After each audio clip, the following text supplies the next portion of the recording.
everybody, and welcome back to That's Football for a watch-along of Czechia versus South Africa. I have a feeling it's going to be a very good game, and we have got a brilliant cast on today's watch-along panel. I am joined with not only Kev, who you've seen multiple times before, but also a player here that has 62 caps for his country, Emil Heskey. Thank you so much for joining us in Oh, that's who it is. I didn't realise who he was. Emil Heskey, eh? Emil Heskey, the one and only, in the That's Football studio. If any of you guys have any questions for Emil as well, pop them in the live comments. We are doing a Liverpool times Manchester United crossover here to watch Czechia versus South Africa. Did you ever think you'd see that combination, Kev? Not really, no. Not being a Manchester United fan, but I'd like to think we can put our... Listen, you've got a Liverpool pass. It's England, isn't it? So yes. you kind of just... I was going to say, for the sake of 90 minutes of football, we'll put that to one side, and I'm prepared to be the bigger man here, and we'll put it to bed. But Emil, thank you so much for being here. How are you feeling? Are you enjoying the World Cup so far? Enjoying the World Cup, enjoying the added games. Yes. It's been great, especially if you're just a football fan. You just want to watch loads and loads of football and see different types of football. Some a lot of goals, but some really tight. You look at what Cape Verde's done. Fantastic for football itself in that region. So yeah, it's been great. We were actually watching that in the studio, weren't we? I was just going to say, what a surprise that result was. A lot of people were saying Spain didn't play that well, but you have to give credit to the way that Cape Verde set up in that game. They did really. Cape Verde stopped them and nullified everything. Don't get me wrong, they had loads of chances, etc. I had that game something like 6 or 7-0. I think we all did, didn't we? We did. Do you know what's good though? You lost your bet. I lost my bet. I said 5-0. You know, I know I said it before, my parents are from the Caribbean, but seeing Curacao, Panama, Haiti, teams like that, and giving the young lads in that region the chance to say, well, we can make it as well. The only thing is you don't want the 7-1s and that sort of score lines, but it's great to see them there. We seen what happened to Curacao, didn't we? Yeah. You know, against Germany, absolutely battered.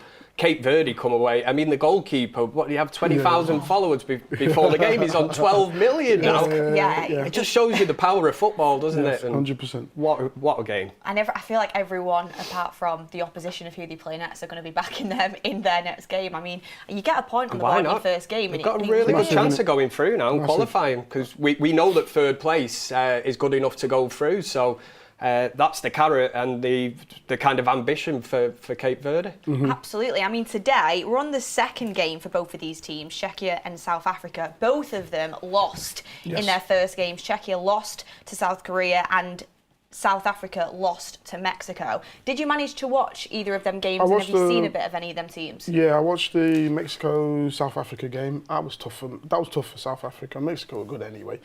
That was tough for them. They were fairly resilient, but I didn't see them troubling Mexico at all, to be honest with you. I went to the 2010 and they obviously opened that up with a wonderful goal in the 2010. We're hoping for a little bit more of that, but we never saw that in that game.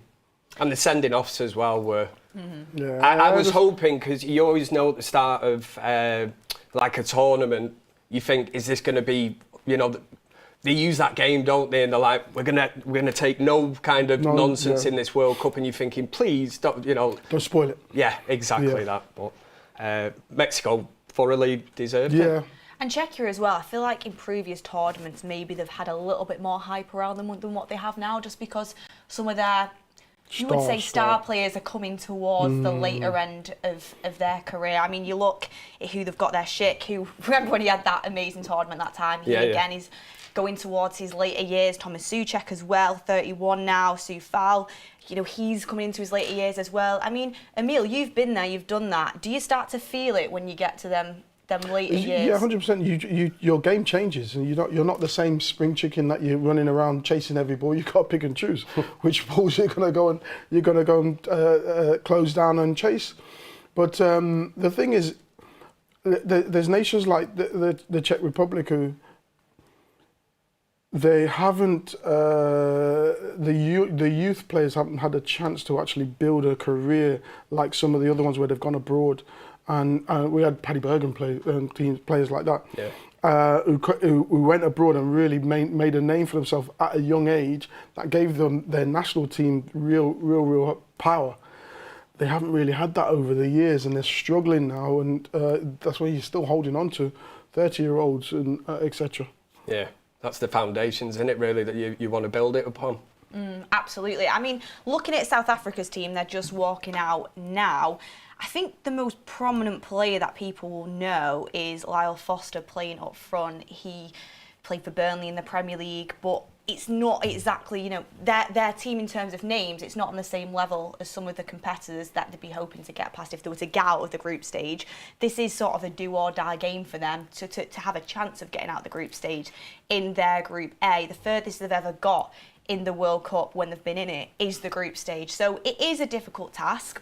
There's a lot riding on this game though as well. It does make an interesting... I know it's not the most glamorous of ties when you look at it on paper, but the jeopardy of it is if one of these teams loses, they're probably going home, and that's really what they need to use today to go out. You know, somebody needs to win, which kind of makes it... Well, it does make it interesting. At least there's something on this game. Yeah, I mean, I'm looking forward to it. I'm looking forward to it as well. Another star player for Czechia who I've not brought up yet as well, in case people are, you know, doing their research for the game. You might not be watching these players week in, week out. I mean, I do my research for these World Cup games, and it's good to see, you know, these hidden gems coming through.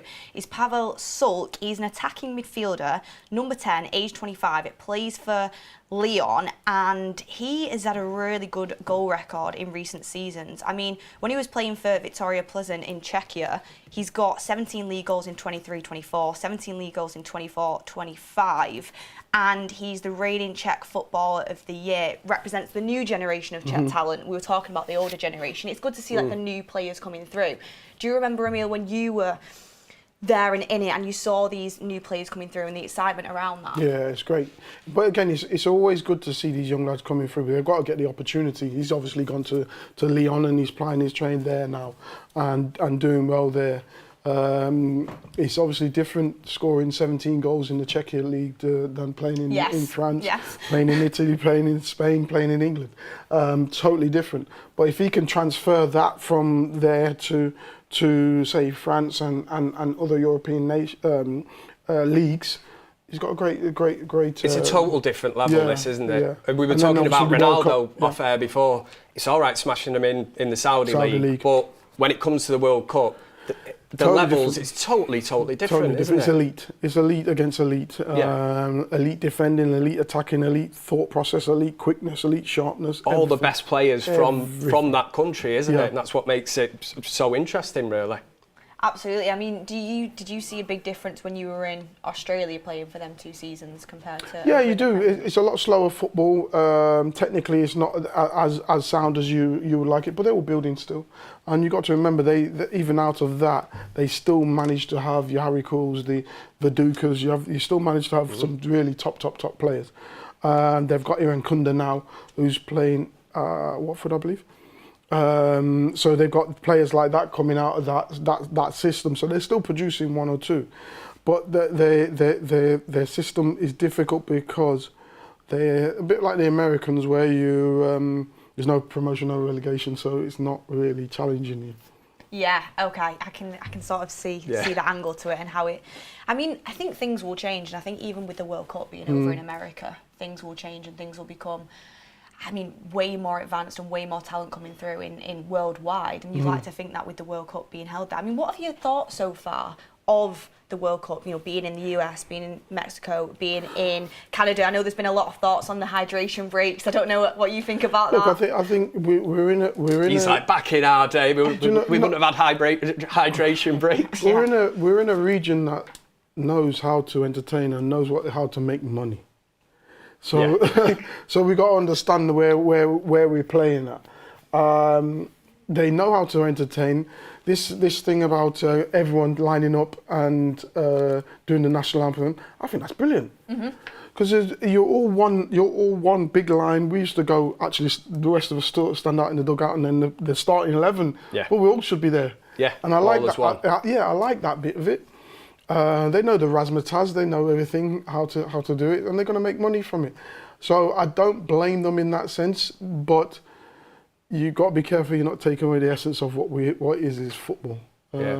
So they just need to be a little bit careful and a little bit cautious with that. That is crazy, actually, now that you say it, that like back when you were playing, that the subs would have stood in the dugout for that. We stood in the dugout. When you think, obviously it's a squad game, you know, it is built on the squad. We look at the France squad saying, you know, how strong it looks, but like you say, you know, if you win it, if you've only contributed 5 minutes to a game, you've still contributed something, and you will get a medal, and you're part of that squad, that nation. So, yeah, do you know, it's something I've not even picked up on. So good observation. I like that. Fair That's play. what you get when you've got Emil Heskey Exactly, on the show. yeah. I wouldn't have picked up on that.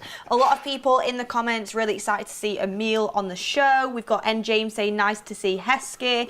Loved you at Liverpool, Heskey, says Gilliver. Sam Baxter says legend Heskey. A lot of people excited to have Emil on the show. If you've got any questions for him, get them in the comments and we'll get them to him throughout the game. I mean, before we kick off here, we're about to kick off now. I mean, I don't imagine you're going to come out and say South Africa or Czechia, but you might do.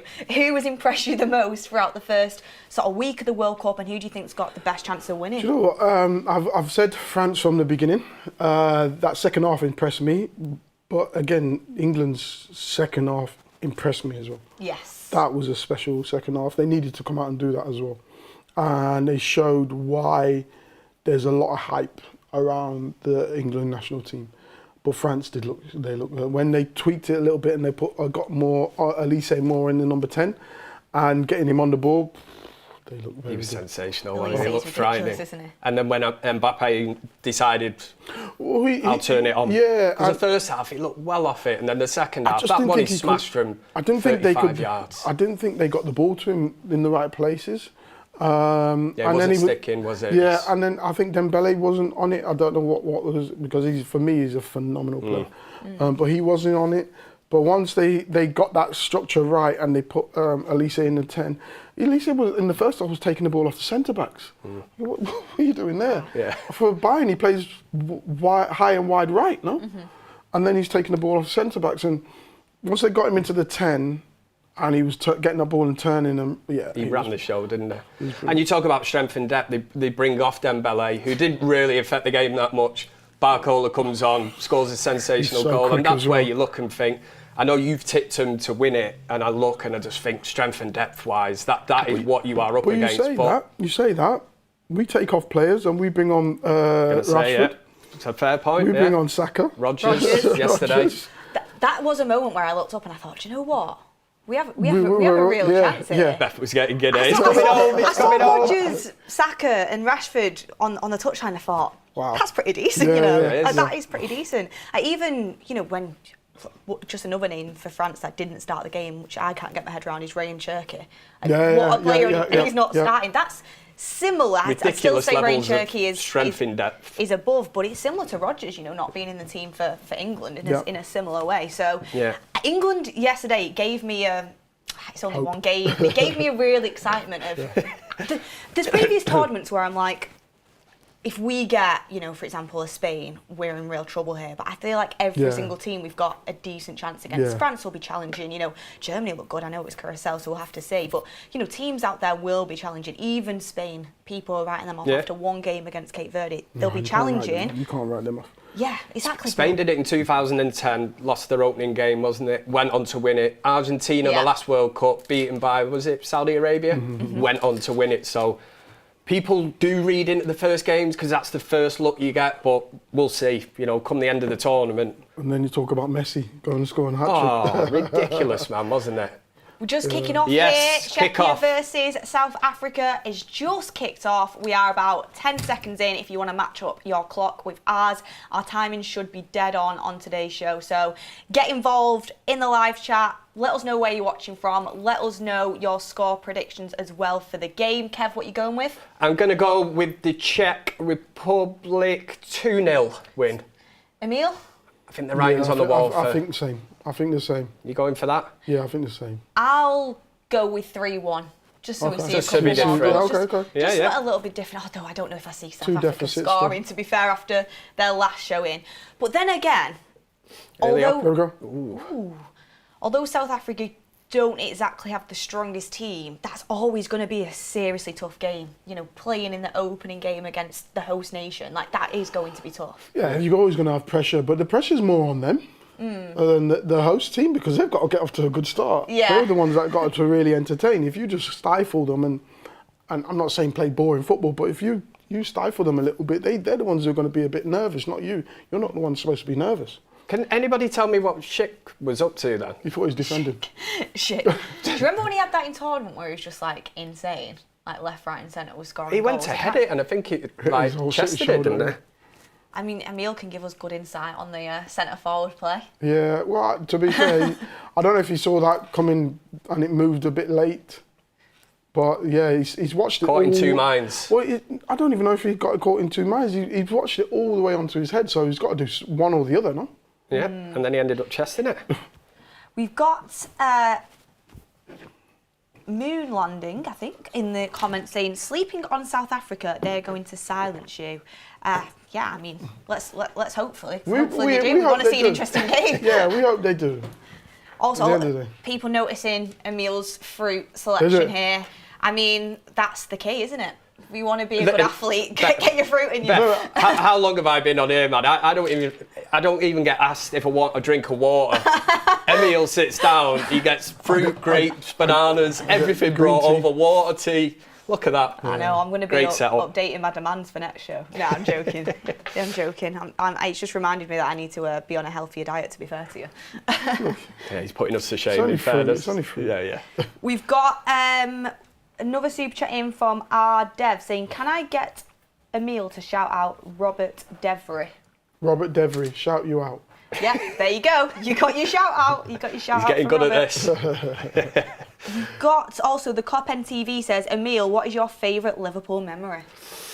I would say the Gary McAllister goal in the win at Goodison. Tough game. One of my first derbies. And you realise I played against Everton when I was at Leicester. And it's like it's a Premier League game, but when you're playing derbies, it's different. It's just totally different. And the other thing is, since playing in that, you watch the game back, and I think we got battered in that game. But is that against Everton? Yeah. In terms of derbies that you played in, is that like the most volatile, hostile derby you've played in? That and the Villa Birmingham one's tough. Yeah, I can imagine. I think there's more hatred in that in the Villa in the really, second in city. comparison to... I think there's more hatred. They used to call Liverpool Everton the kind of friendly derby, didn't they? I'm not sure it's too friendly. But there's not serious hatred in the Merseyside one, but there's in the second city one in the Birmingham. Anything goes. Yeah, that was. But no, I would say that where Gary McAllister scored the free kick right at the end of the game. The last kick of the game. Yeah, brilliant. Great way to win a game, isn't it? Exactly, and especially against them. You can see the smile on his face remembering it. Yeah. Czechia seemed to have most of the possession here, had a couple of crosses into the box, but South Africa defending pretty well. The intent's there, isn't it? You can see patterns of play and... Ooh, that's not the end product. Bit wild. Isn't great, but I mean... Could be a long day for South Africa here, or afternoon. I didn't fully watch the South Korea-Czechia game, but I did hear South Korea played pretty well in that, and I watched the highlights and they seemed pretty good. I mean, all the Asian teams do seem to have done really well so far. Technically brilliant. Moved the ball really, really well. Only thing I would say is you could probably overpower them, if anything, but technically they move the ball really well, the Asian teams. You would say out of Group A, the favourites to go through are host nation. Ooh, here we go. Here we go. Opportunity! Straight away.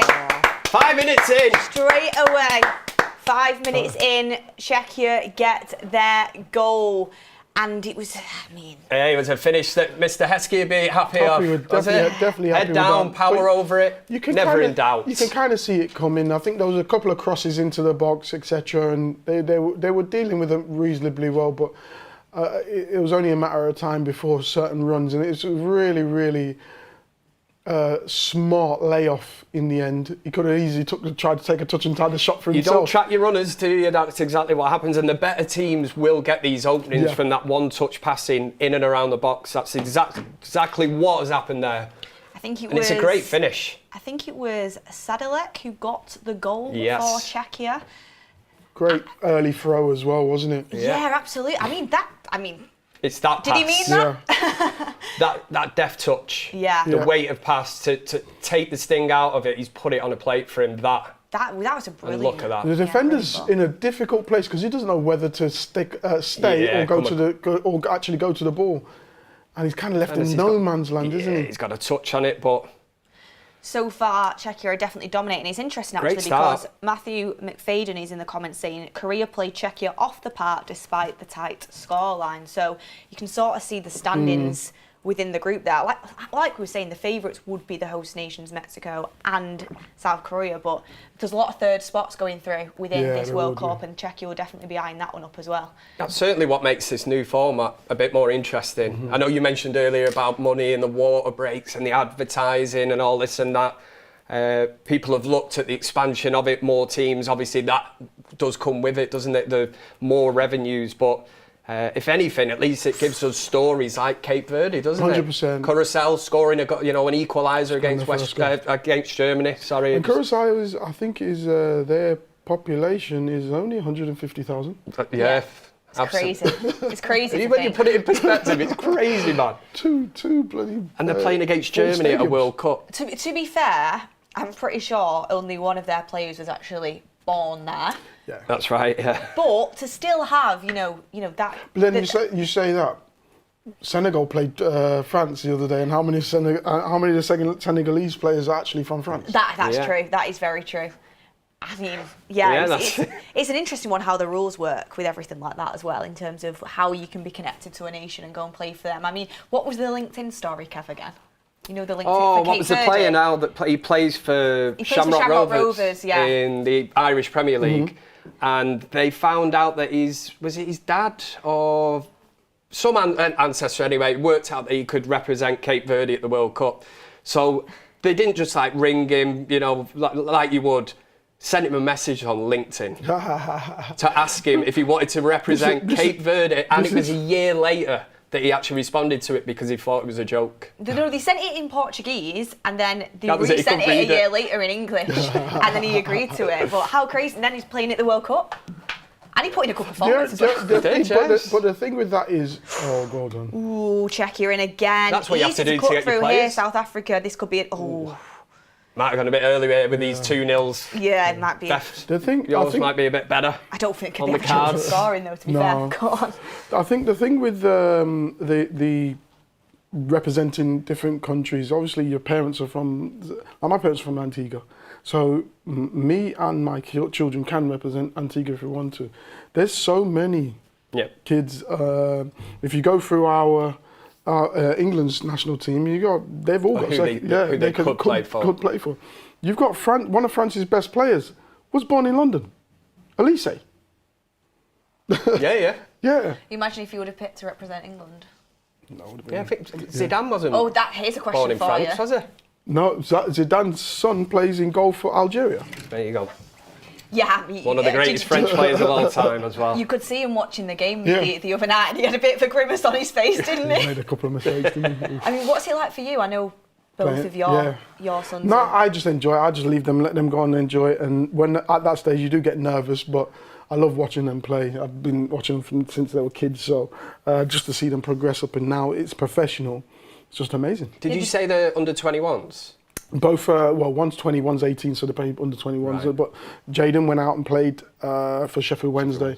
Loved it, absolutely loved it. First time playing first team football. Is that because of the buzz of playing every week? Well, he had to. Yeah. He's 20 years old. He's going to be 21 end of this year. You don't want to be 21 and have no appearances. Yeah. Any coach looking at young lads, they're going to know what is their experience. Yeah. And if he's 21, 22 and he's got no experience, it doesn't matter whether you're coming from Man City or Man United or Arsenal or Chelsea. I'm going to take a Stockport player because he's played 50. Isn't it? Yeah. He's played 100. It's like David Beckham went to Preston North End. Yeah. Sir Alex Ferguson said for his development, they looked at him, thought he looked a bit gangly. Get him in that league, let him take a few knock shots, you get toughen to understand it, yeah. And even Beckham said himself, best thing he ever did. Look at Ahmad at Sunderland as well. Recent example for Man United. Went out there and did fantastic for them, and then has come back into Manchester United as a first-team player. We've got a couple more questions coming in for you, Emil. Mm-hmm. I think there's a couple of Liverpool fans in here. Mm-hmm. What are your thoughts on Liverpool sacking Slot? I didn't think he was going to be sacked. The reason I didn't think he is because there was ample time during the season to do so. I just thought that they would give him more time to implement his style, and I don't know if the players were actually getting it or not. It seemed a bit laboured. Do you think it was a bit of a knee-jerk reaction? Because I thought the perfect fit would have been Alonso. When Alonso then went to Chelsea, that's why I was surprised that, a lot of Liverpool fans I spoke to thought he was at least going to get next season. That's why I was going to ask you. I thought he was going to get another season. Yeah. But I can see why they did it. They need to move forward from that and go back to the type of football that unfortunately Mo Salah had come out and said that he's missing. As a player in the dressing room, then what are you thinking when Mo Salah comes out and does that? Well, he's a senior player, isn't he? So you see some of the lads that and that's one of the things now with social media and stuff like that.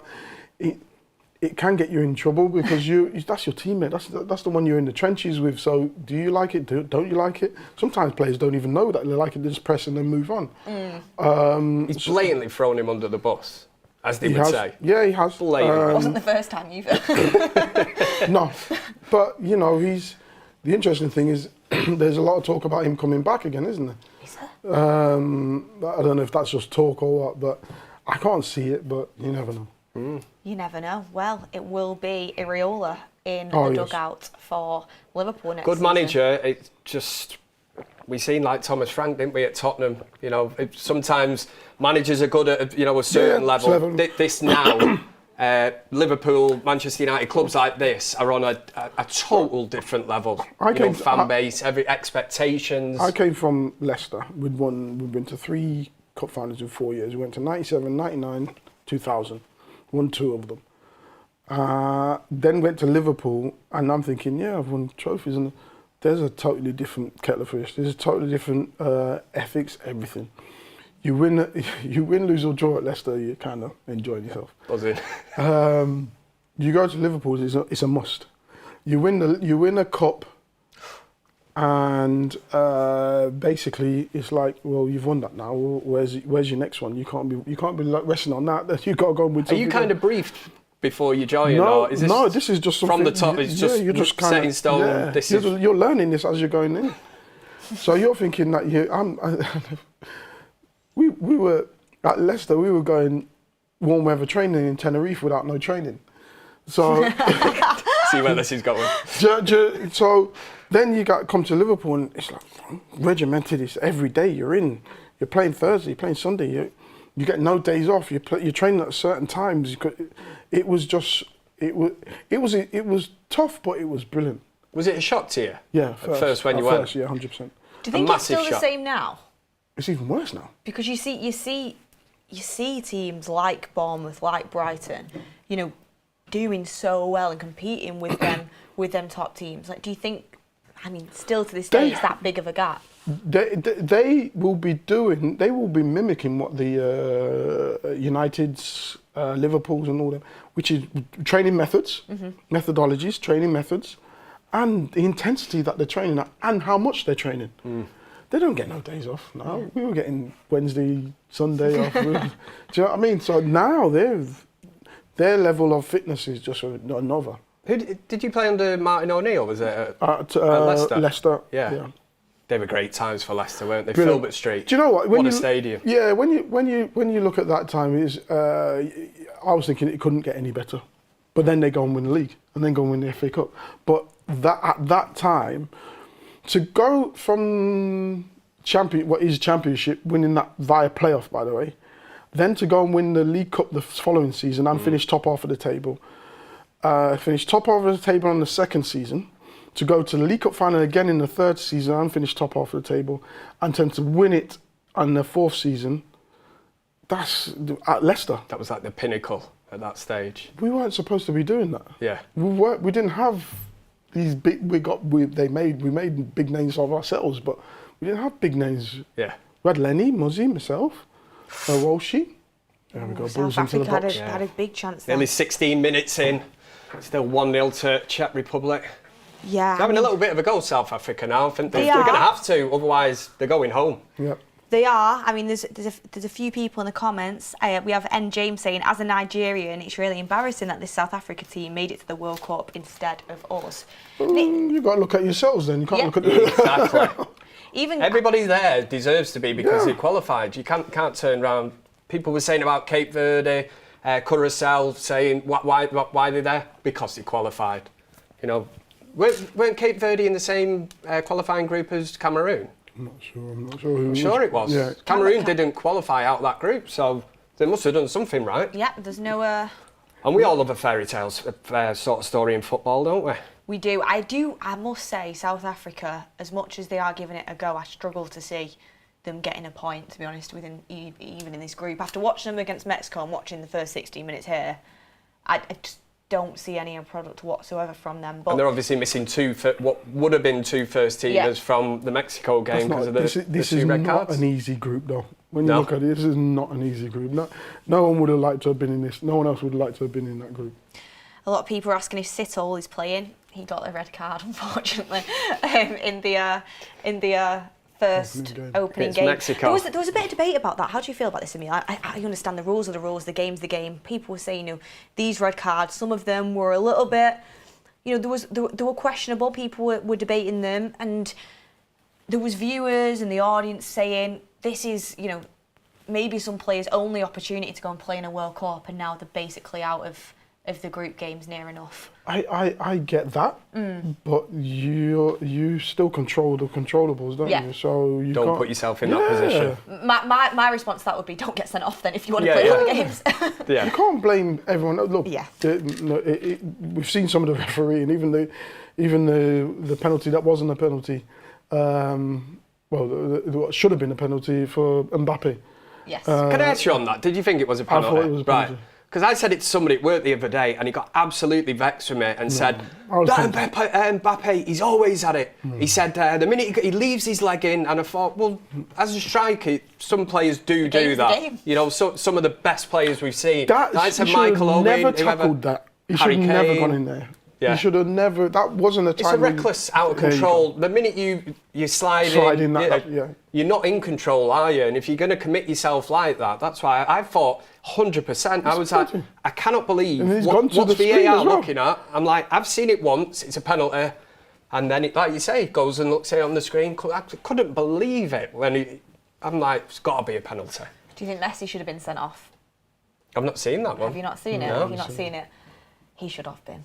He should have been, but then again, Can't send Messi off. football's football in a way of you don't get that hat trick if he was sent off. And I know the rules are the rules, and he should have been sent off. But that hat trick is just, to produce in that at this moment in time is ridiculous. Yeah. He is a ridiculous Is he player. 38 now?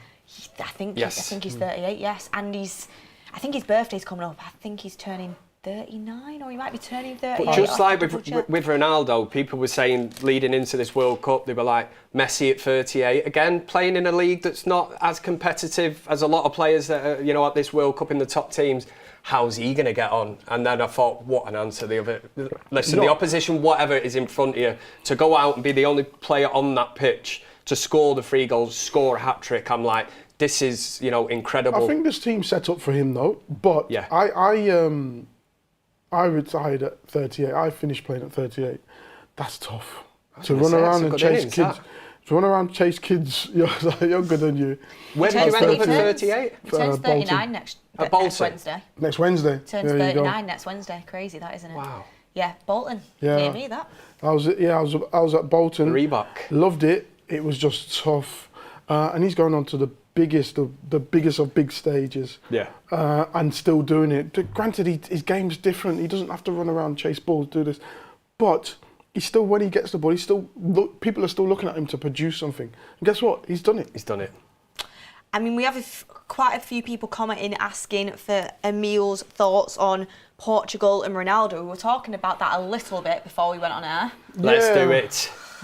Look, I think you can't. I can't say that he's made a difference to that Portugal team, to be honest. But he's Ronaldo, so it's difficult for anyone to say he shouldn't be there. If you were the manager of Portugal, would you have? If I was the manager of considering Portugal, the league that I'd he's probably playing have in, him there because everyone would be telling me that I'd have to have him there.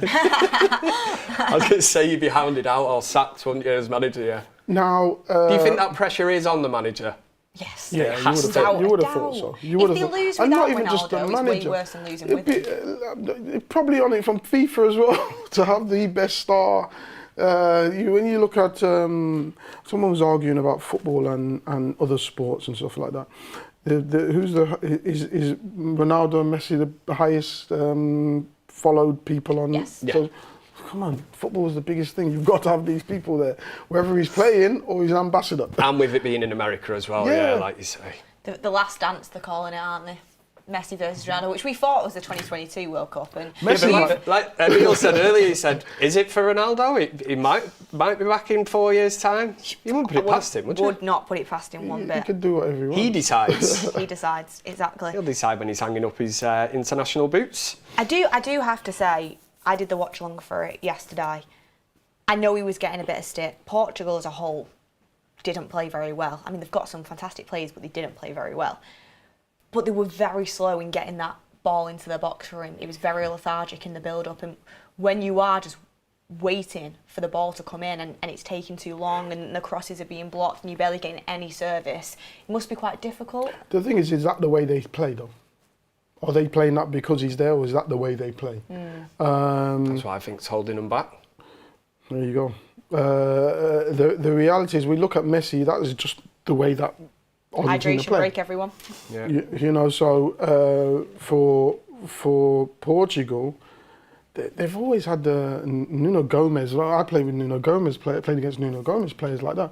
Very agile and mobile players who down the side, etc. Look, he's a phenomenal. He's had a phenomenal career. He's scored over 1,000 goals, but you know, I don't think he's adding to what Portugal has. Where do you sit then on the bit? I was going to say the GOAT, as everybody says. Yours might be a bit different in terms of because you're the players from the past. But for the sake of the Ronaldo Messi debate, who's your personal favourite? Who would you? I would say Messi. Or prime, who would you rather have had? Messi. Yeah. Who would I like to watch? Probably Messi. If I was a manager, just the way that I play, probably Ronaldo. Because I'm English and the way, the pressing and this and Messi. Don't let your Liverpool links come in here now and start your Liverpool glasses on. No, I would say Ronaldo if I was to be a coach, because he would probably I can swing balls into the box, and because I'm a up, back and through, get the balls wide, crosses in, and you've got to remember in his heyday, Ronaldo could no one run and jump higher than him. Yeah. So I would probably say, So I'd probably say him and running in behind, etc. But all round, I would say Messi's probably a better player.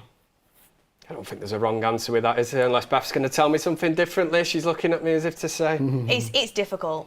It's difficult. If you, both of them are just ridiculous Yeah. footballers, aren't they? I think a lot of people would give have. Ronaldo more credit because he's actually gone out and tested himself. Yeah. Messi spent a lot of time at Barcelona in a very successful team. Do you remember that period where he nearly joined City, Messi?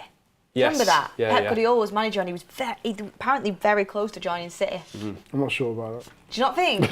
it was in the news at the time that they were thinking about, and I thought, wow, that would have been fantastic to see what he could do in the Premier This man League. must know something we don't. No, He's like, I don't know. no chance. I don't know. It's never happening. There was a period, someone in the comments will let me know, what year was it where Lionel Messi got linked to Manchester City? Because I was thinking, wow, that could be.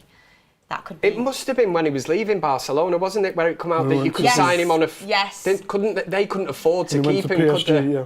At the time, so it must have been. It was that, I think. It was them. I'm pretty sure I'm it not was them. 100% sure what year that was, but it's definitely around there. I feel like if I wasn't a United fan, I would probably admit that maybe this special Don't let your United talent side hold you back here, might Ben. just edge towards Messi. But if you're talking about who would I want in the last 20 minutes of a game to go, I mean, Messi could go and do it, but There you go. Ronaldo's Both just capable, aren't they? Ronaldo's got absolutely everything to his game. Messi has as well. It's a tough one. Two of the best footballers that we'll ever Because see. we talk about heading, and then he scores that header in the Champions League final against you, doesn't he, as well?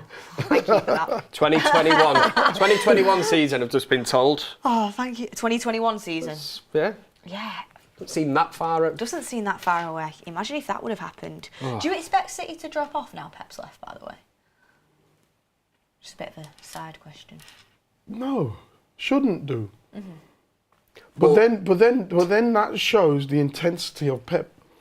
That how he really puts people under pressure, and he actually does control everything, if that makes sense. If they do drop off that, because players should have the will themselves as well. It shouldn't all be just be on the managers to get you going and things. So, but it depends as well who the manager, who is the manager that comes in. I don't think it's going to be I think a lot of United fans or the red side of Manchester are like, it's going to be like when Sir Alex Ferguson left. You know, I think Pep Guardiola's left Manchester City in a hell of a lot stronger squad, you know, a better place. You look at the Semenyo signing, Gay, United, All of that, the team that Sir Alex Ferguson left in 2013, it was an ageing squad. It was still a good squad, but for David Moyes to inherit that, don't get me started, but we'll leave that debate for another day. But I can't say, I can see there being a drop-off, like you say, but I can't see it being that much. No. It'll just be the intensity that Pep brought day to day. Maresca, if it's going to be him, he'll have his own ideas. He'll bring that as well. But I've seen it at Leicester. Pep was a maniac, wasn't he? Yeah. I've got a few comments coming in. I think everyone's thinking about the opening games. Messi's clear, Messi's the better player. The thing is, should have run a poll on that, really, shouldn't we? Again, I'm not saying you're not right, because I think if you were to run like a worldwide poll, it might just edge in Messi's favour potentially. I mean, Ronaldo's got a lot of fans as well, but it is like you said, Kev. I don't really think there is a right or wrong answer. Both of them are incredible. It's your personal preference, really, isn't it? A few people saying Ronaldo is more complete. Testing himself in different leagues as well, I think, goes in his favour. The fact he's gone outside his comfort zone. He's gone to Italy, Ronaldo, he's done it in different Spain, leagues. But the thing for me, I think Ronaldo's got the best mentality I've ever seen in a footballer. If you hear behind the scenes, training-wise, apparently he was first one there, last one to go, that kind of thing. And that rubs off on some of the young lads as well, which is great.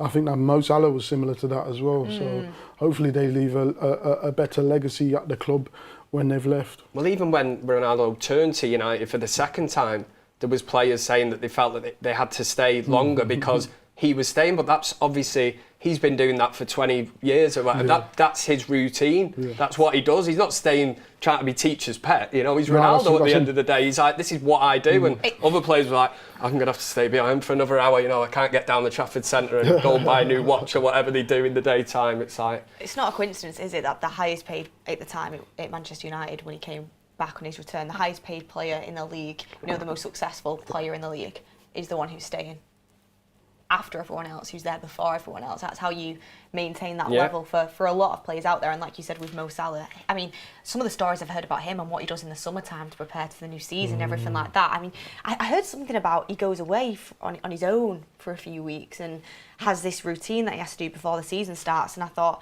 that's why he is that elite player, because they go the extra mile. We've got Voodoo Pool saying Heskey's sons have some serious talent. Yeah, they're doing all right. They're doing really well. So fingers crossed they'll be in the first team somewhere soon. You must have been watching them a little bit. And Dial C says, would love the duo Heskey-Rooney mid-2000s at United.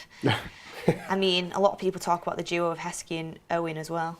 What you say your son's at that age? What age did you actually break into first team football? 17, just turned 17. Playing first team football at 17. Yeah. I feel like a lot of players do get held back now, don't they? Look, I think some players need it. Some are ready, but there's not enough room for everyone. Did you feel you were ready at that time? Yes. To be thrown into Was I ready? Probably not. But I made it work. Yeah.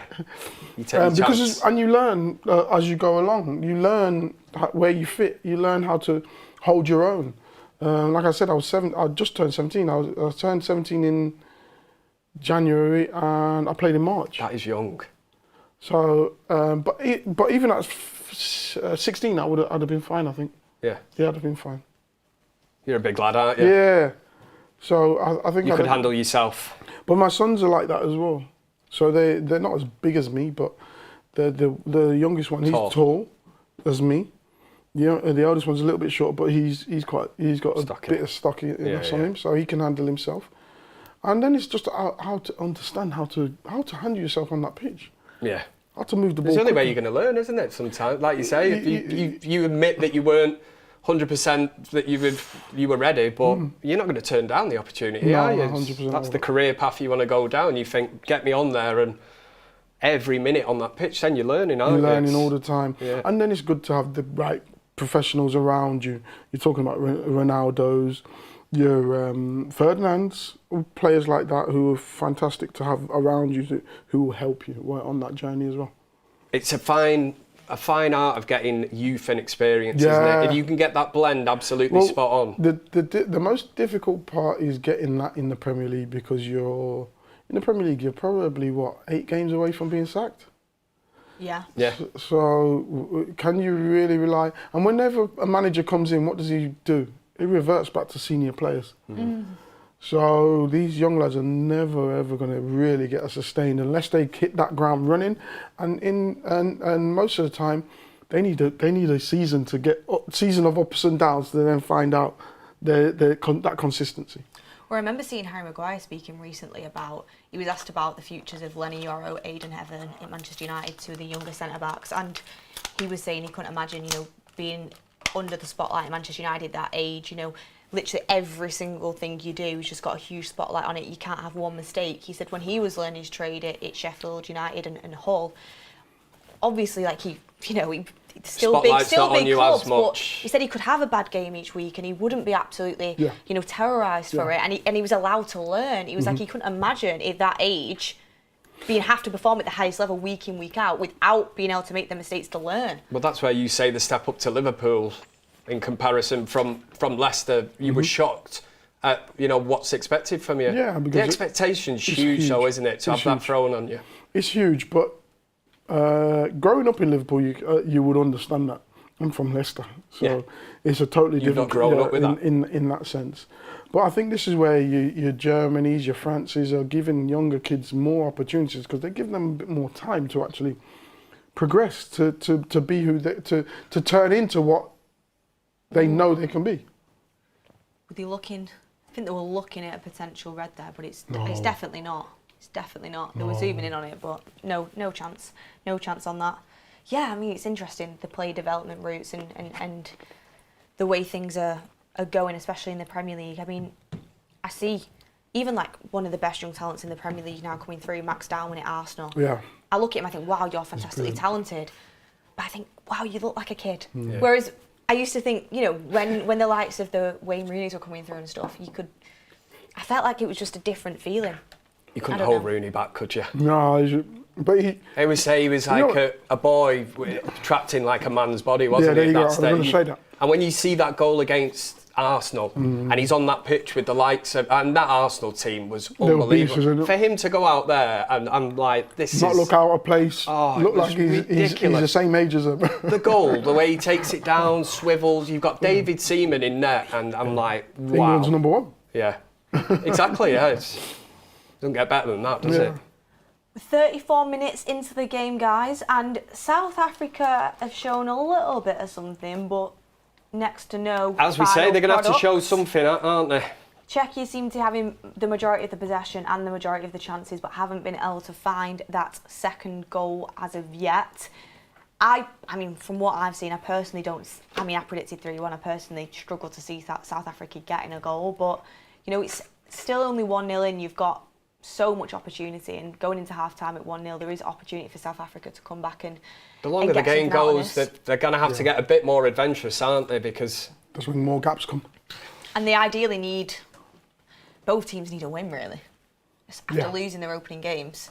Yeah. When you're looking at the groups and Mexico and South Korea winning. At the same time, either team can't really afford to lose, can they? That's the jeopardy of this one. It is the jeopardy of it.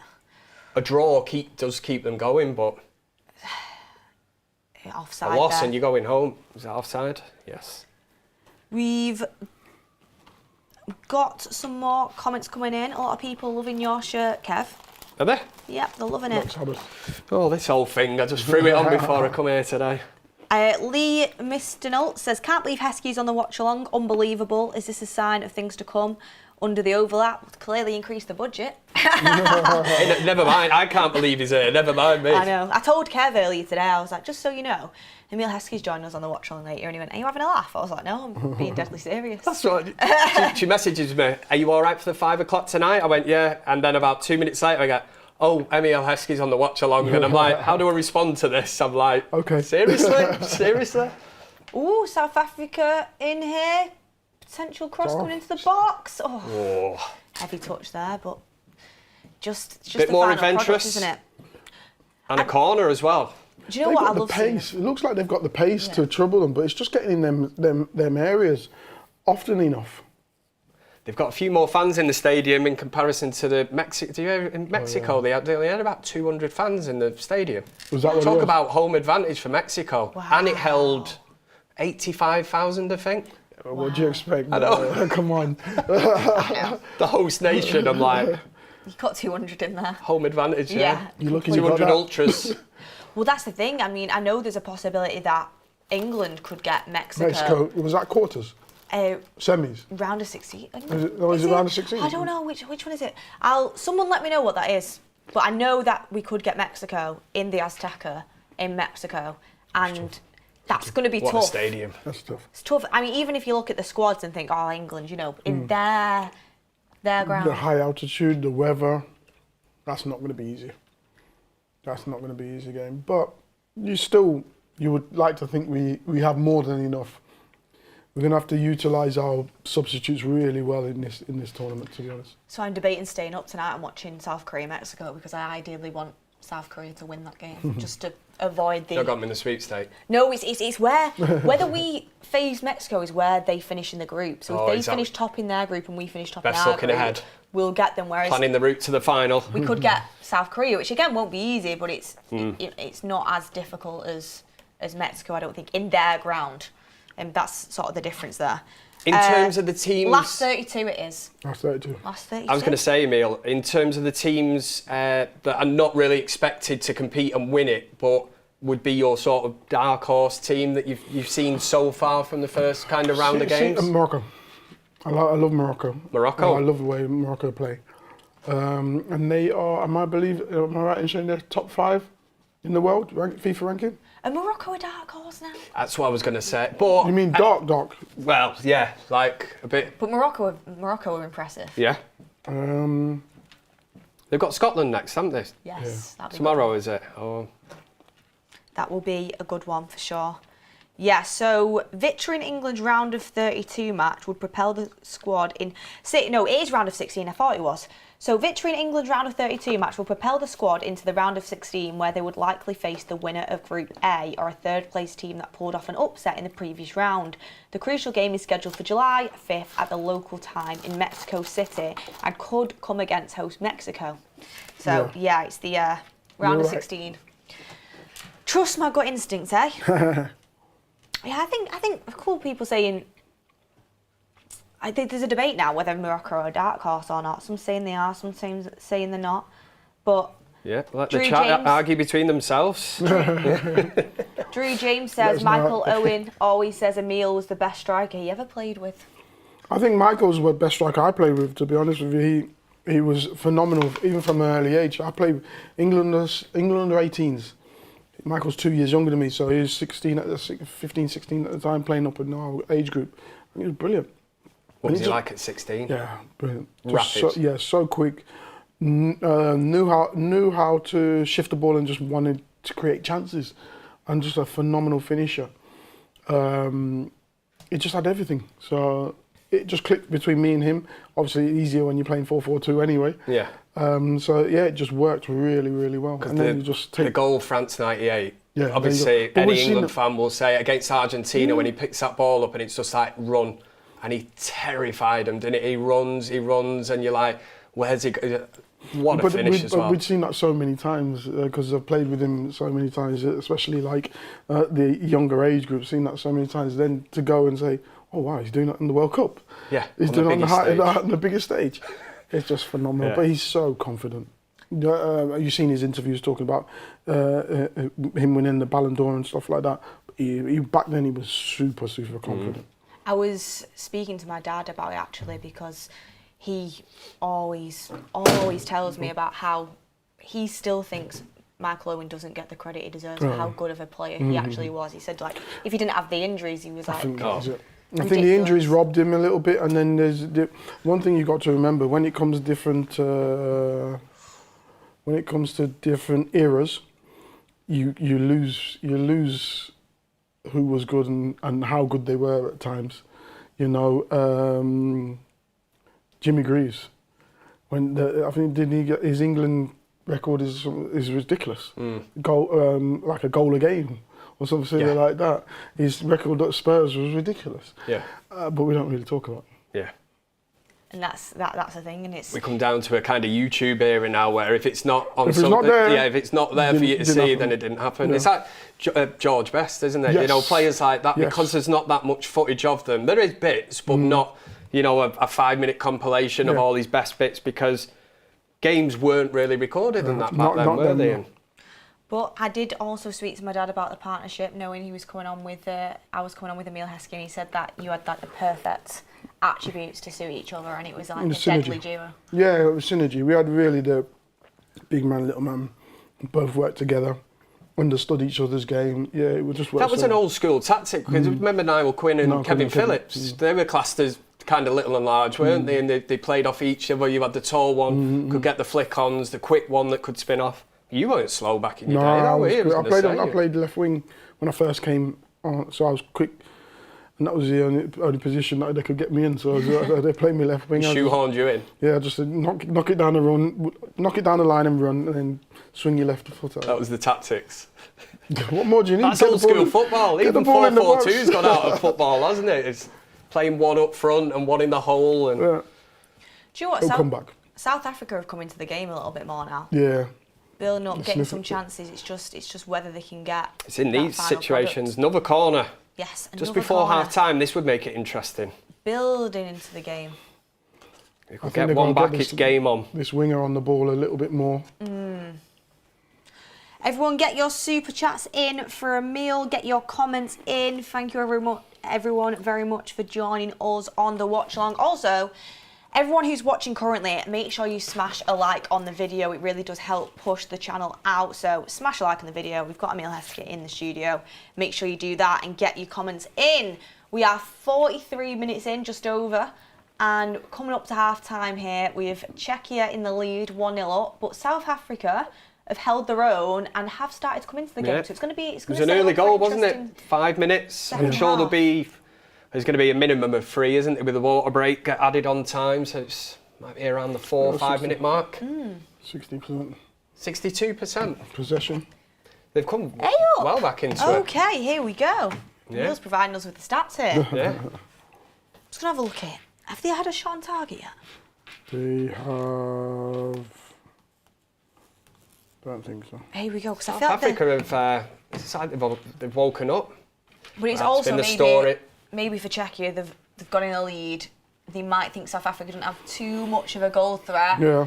Let's maybe still restricting them to long range efforts. And I think just see it out to half time, and then we can regroup and possibly look at a new strategy.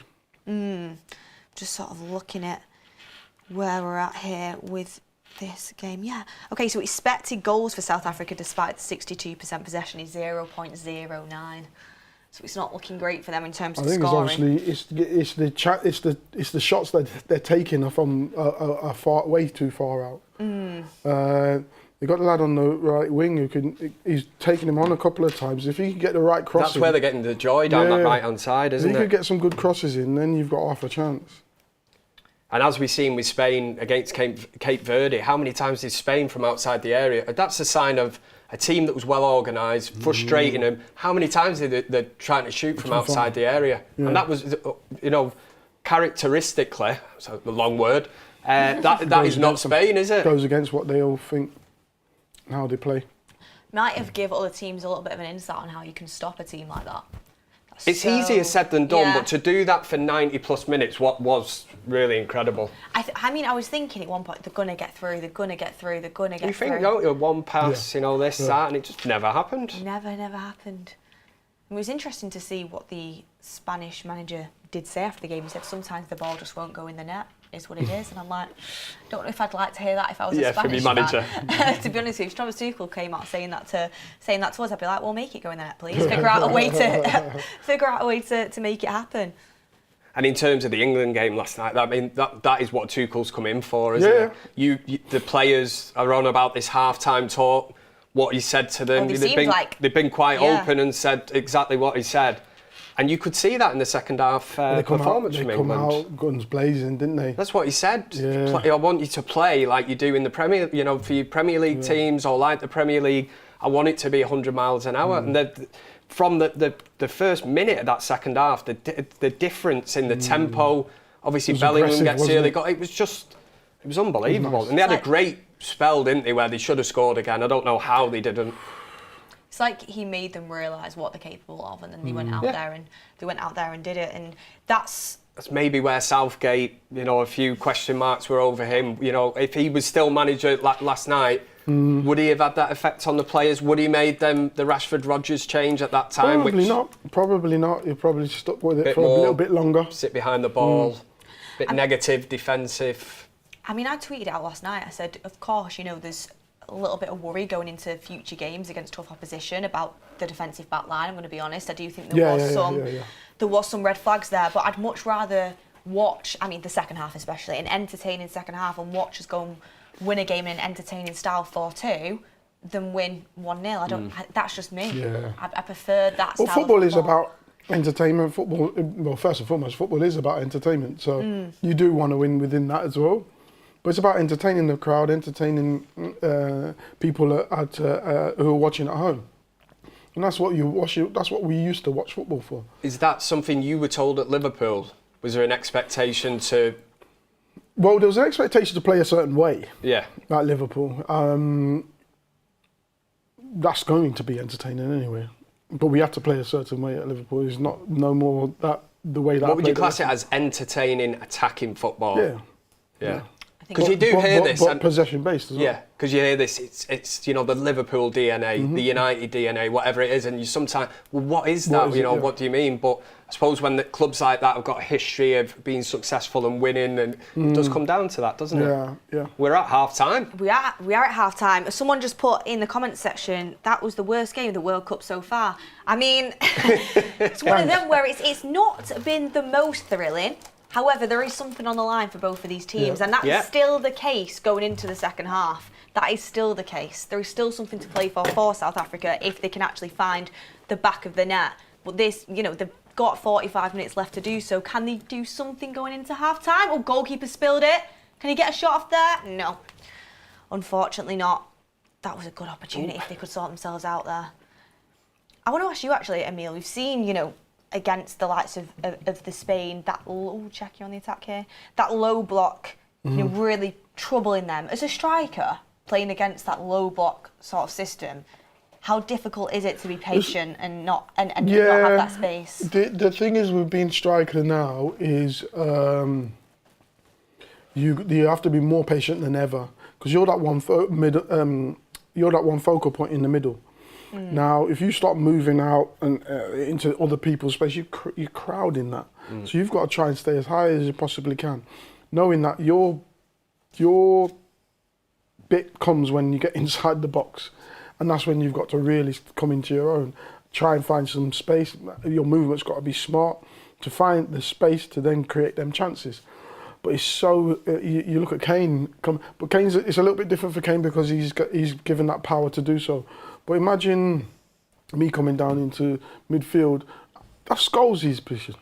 Why am I coming into his position? Yeah.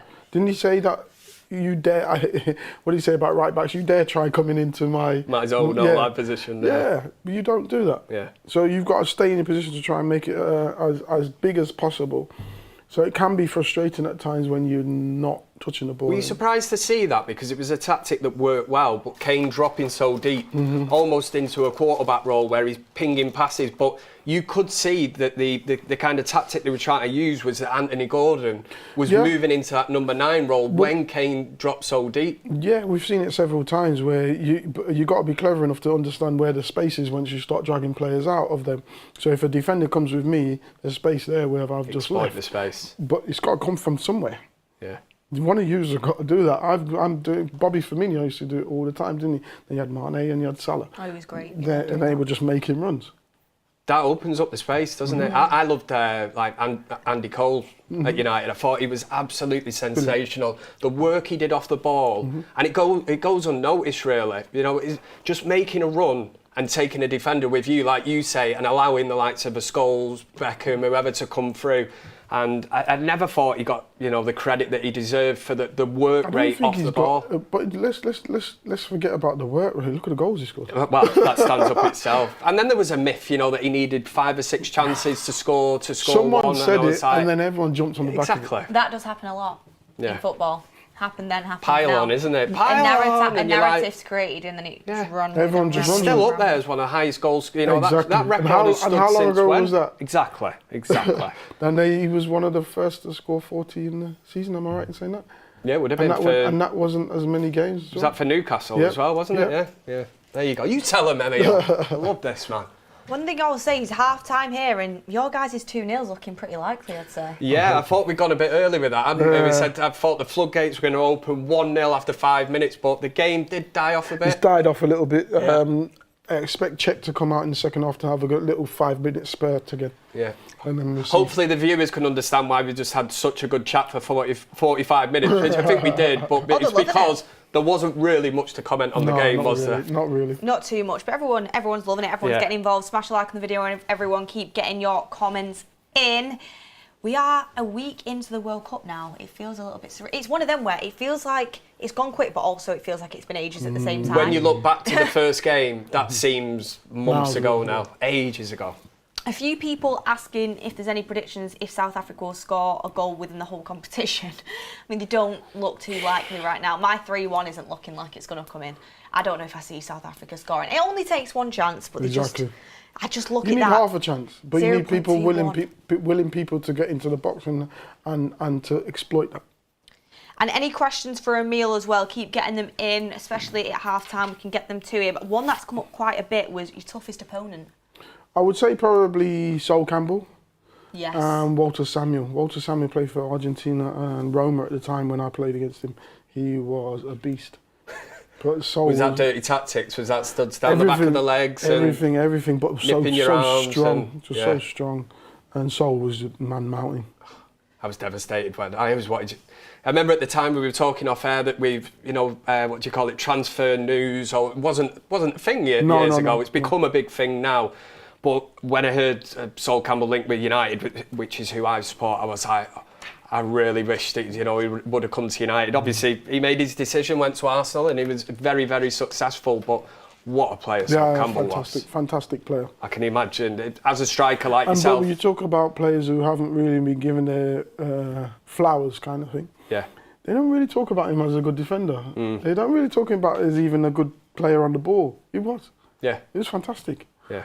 I appreciated him. Even as a United fan, when I watched him, I could imagine somebody that's a professional footballer like yourself coming up against him, you would be walking out in that tunnel and thinking, this is going to be a long 90 minutes. There was no one I looked at and said, you know what, I'm not looking forward to this. You can't do that as a professional, can you? I would come up against him. I'd be like, I'm in for it today. Yeah. This is a good one. This is a good one today. And you always put yourself up against people and say, okay, you think let's have a go. And yeah, it was tough with him. But you'd be friends off the field. Yeah, that's obviously through England and that, so there was no animosity there or bad feeling. It was it was just two friends. Game. We play for different clubs, but for 90 minutes, I don't like, let's go for it. Anything goes. What's the feeling like when you go into the England camp? Excitement. You're excited to be there. You're excited to get going. You're excited to want them to play the game. You're excited for your family to be seeing you playing. So all excitement, to be honest. And then is it different in terms of, I would say, the style of play, but when you're playing for your country compared to playing in the Premier League, is it different in terms of the temperament, the pace? So, you got to remember, this is the elite. This is the best of the best. Okay. So everything goes up tenfold.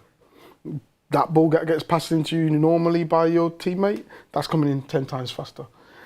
That kick that someone's coming to kick you, that's coming in harder. Everything's good. You come off and you come off of training and you think, yeah, you've worked hard.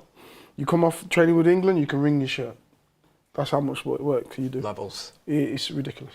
I find that really, really interesting because I've seen this narrative go around that, international football, it's, not got as much pace, it's not as intense. And to hear from a player that it's actually more intense because it's the best of the best, it's a really great insight. I think his face tell us the exactly. answer to that one. I played at 16s. I played at 16, so I was at Leicester and I was playing with the 18s at Leicester. So I got into England under 16s, and that is when I understood levels. I had Marlon Brooms, I had Nigel Quasi, I had Jamie Carragher, players like this, and there was just a different level. They were doing things, and I'm like, I haven't seen this before. Is this in training? This is in training. Yeah. And I think I haven't seen this before. We don't do this at Leicester. And I'm having to go in there and adapt. And it wasn't until like the third session in, you're like, okay, cool, I understand where I'm at now. Like just everything from So it took you 3 sessions before you realised the way they pass the ball, the style of passes and everything. Never knew about ping before when I was at Leicester. I know about just pass it from here to there, chip it or whatever. The tempo that they ping a ball in, even to the point of how you control a ball, where you control, how you put the player between you and the ball. Just give yourself that time and room, and everything was just crazy, another level. Interesting. It's great to hear that insight, especially when you see the other. The one night we're going to have to talk about. I'm sure the comment section will be going crazy. But 2001, Germany. Yeah. You knew that one was coming. Guess we're waiting to bring Michael Owen hat trick. Steven Gerrard scores. You got the 5th. And Emil Heskey scores as well. Where does that rank in? When you talk about, obviously England didn't win anything, that evening for it, but in terms, because that sent like shockwaves. That was supposedly the England golden generation. Where does that rank in terms of a football match? Leaving that field that evening and going? No, I think for me it was the best evening. I think, and it's the one that everyone remembers. It's the one that everyone. Is it the best evening of your career, football career, or your England career? England career. England career, yeah, easily. I think everyone remembers, and everyone's got a story and a wonderful story to tell. Everybody seems to know where they were. Exactly. Yeah, everyone's got a wonderful story and to tell about that game and where they watched it or what happened. I was sat watching my son play Crawley, and a young lad turned around and says, "Thank you for the memory of the 5-1." Blah blah blah. I'm looking at him thinking, how old would you have been? But then he turns around, it's an experience that he had with his granddad. So that's the feeling that he had. He had a real good experience with his granddad watching that game. Another one I had, that game, it's an amazing game, blah, blah, blah. My dad, we were watching it in a pub. Dad got upset when they scored at 7 minutes and then left. Didn't watch the game. Yeah. Wow. Never leave early. So as everyone's got another one. Bloke had a ticket for the game, but then it was the best man at his brother's wedding or something like that. So it's like, what does he do? Do people just tend to come up to you and always tell you about this? I've had so many. It is kind of etched in history. Yeah, everyone remembers exactly where they were. Because everybody at that time then thought this team is gonna take off. That team was unbelievable, wasn't it? That team, we had myself, Stevie, Michael. Michael was the Ballon d'Or. We had Bex, we had Scholes. At this time, it's well. But you got to remember, we got to 2002 and we got to the World Cup of 2002. We got knocked out by Brazil. There are 3 Ronaldinho. Rivaldo, Ronaldo, Ronaldinho. 3 Ballon d'Ors up front. Yeah. Kaká was on the bench, another Ballon d'Or. That's crazy. That's the levels of Brazil at that stage. So, and he's a young lad. We haven't seen how good Kaká was yet. Just on the bench. Yeah. So, you know, there's still levels. And, you know, you talk about golden generation, who had the golden generation. You got to remember, Henri and all them were winning stuff, France. And I always tell people my age group of France, just my age group, was Henri, Anelka, Trezeguet, Gallas, Silvestre, Ousmane Darboe, Willy Sagnol. That's just my age group. Yeah.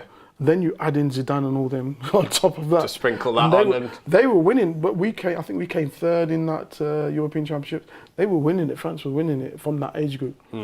So, and then they go on obviously win the 98. Do you know what I mean? Yeah. So they're the ones who had the golden generation at that time. Yeah. But that England that generation, is it what you must get asked about that all the time? Of, you know, I know that they didn't achieve anything in terms of a World Cup or Euros, but what was it about? I think that 2002 was probably the closest for me. Yeah. I felt that. It was the age of the players at that stage, wasn't it? And it was like if they don't win it now, you know, they're never going to win it as a collective, as a group of players. And we had some great players then, but everyone had great players. Yeah. That's the thing. It's interesting. Look at Portuguese. It was ridiculously good. I know the England team, even on paper, when you look back at it, was ridiculously good. But again, when you mention Rivaldo, what was it, Ronaldinho? Ronaldinho. Yeah, as a front three. This is what I mean. Like, you talk about the players and the calibre of players that were playing in them competitions for each national team there, and then you look at it now, and you feel like there is a gap within the quality. But then it's like... Well, now a team might have one of them, one Ronaldinho. But they're better teams. As in knitted team. You have to remember we had stars. Yeah. We had amazing... You got Figo and Rui Costa in the Portuguese team. Not bad. You know, these sort of players, and they're entertainers. Oh, they were just great to watch. But they might not be great to watch now, but they're really efficient now, aren't they? Do you think it's different nowadays in terms of maybe not having as many superstars because of the way football has changed in terms of the systems? I think so. I think a lot of them, I don't say it gets coached out of them, that a lot of teams would rather not have just that one star. They'd rather have an efficient group that understand what I want as a coach. I look at the Japan team in this World Cup. No superstars, but... You know, all right, let's look at Portugal. You throw Ronaldo in, and we've all kind of agreed here that you have to totally change the way you play. I bet if you ask Japan, you know, I know it could never happen, but I mean, put Ronaldo into that team, they would say, no. You know, he'd throw out what we're doing as a collective. They have to do this, and this. If you can't do this, we're not having you. I mean, it's going to be fascinating to see how everything evolves, because it feels like every year we lean into a different direction, and that system football has been being pushed for quite a while now. I mean, we've seen the way that Arsenal have just won the league, and people talk about the lack of maybe star power within their lineup. I mean, they've got some great players, don't get me wrong, but they've not got, you know, them absolute superstars. Japan's a good sort of thing to throw in there. You could argue as well, I mean, how many years did PSG go without not winning the Champions League? You know, they get rid of Neymar, Messi goes, and then... They've still got stars, though. Oh, yeah, don't get me wrong. Brilliant players. But, you know, Messi, Neymar, Mbappe, probably three of the most recognisable players on the planet at a certain stage. But to not lose them all, they actually got rid of them. And look at what they're doing now, you know, to win Champions League back-to-back, two of them. It's unbelievable. But I agree, they've got great players, but at the same time... Dembele was a superstar. He obviously didn't happen for him at... Barcelona, wasn't it? Yeah.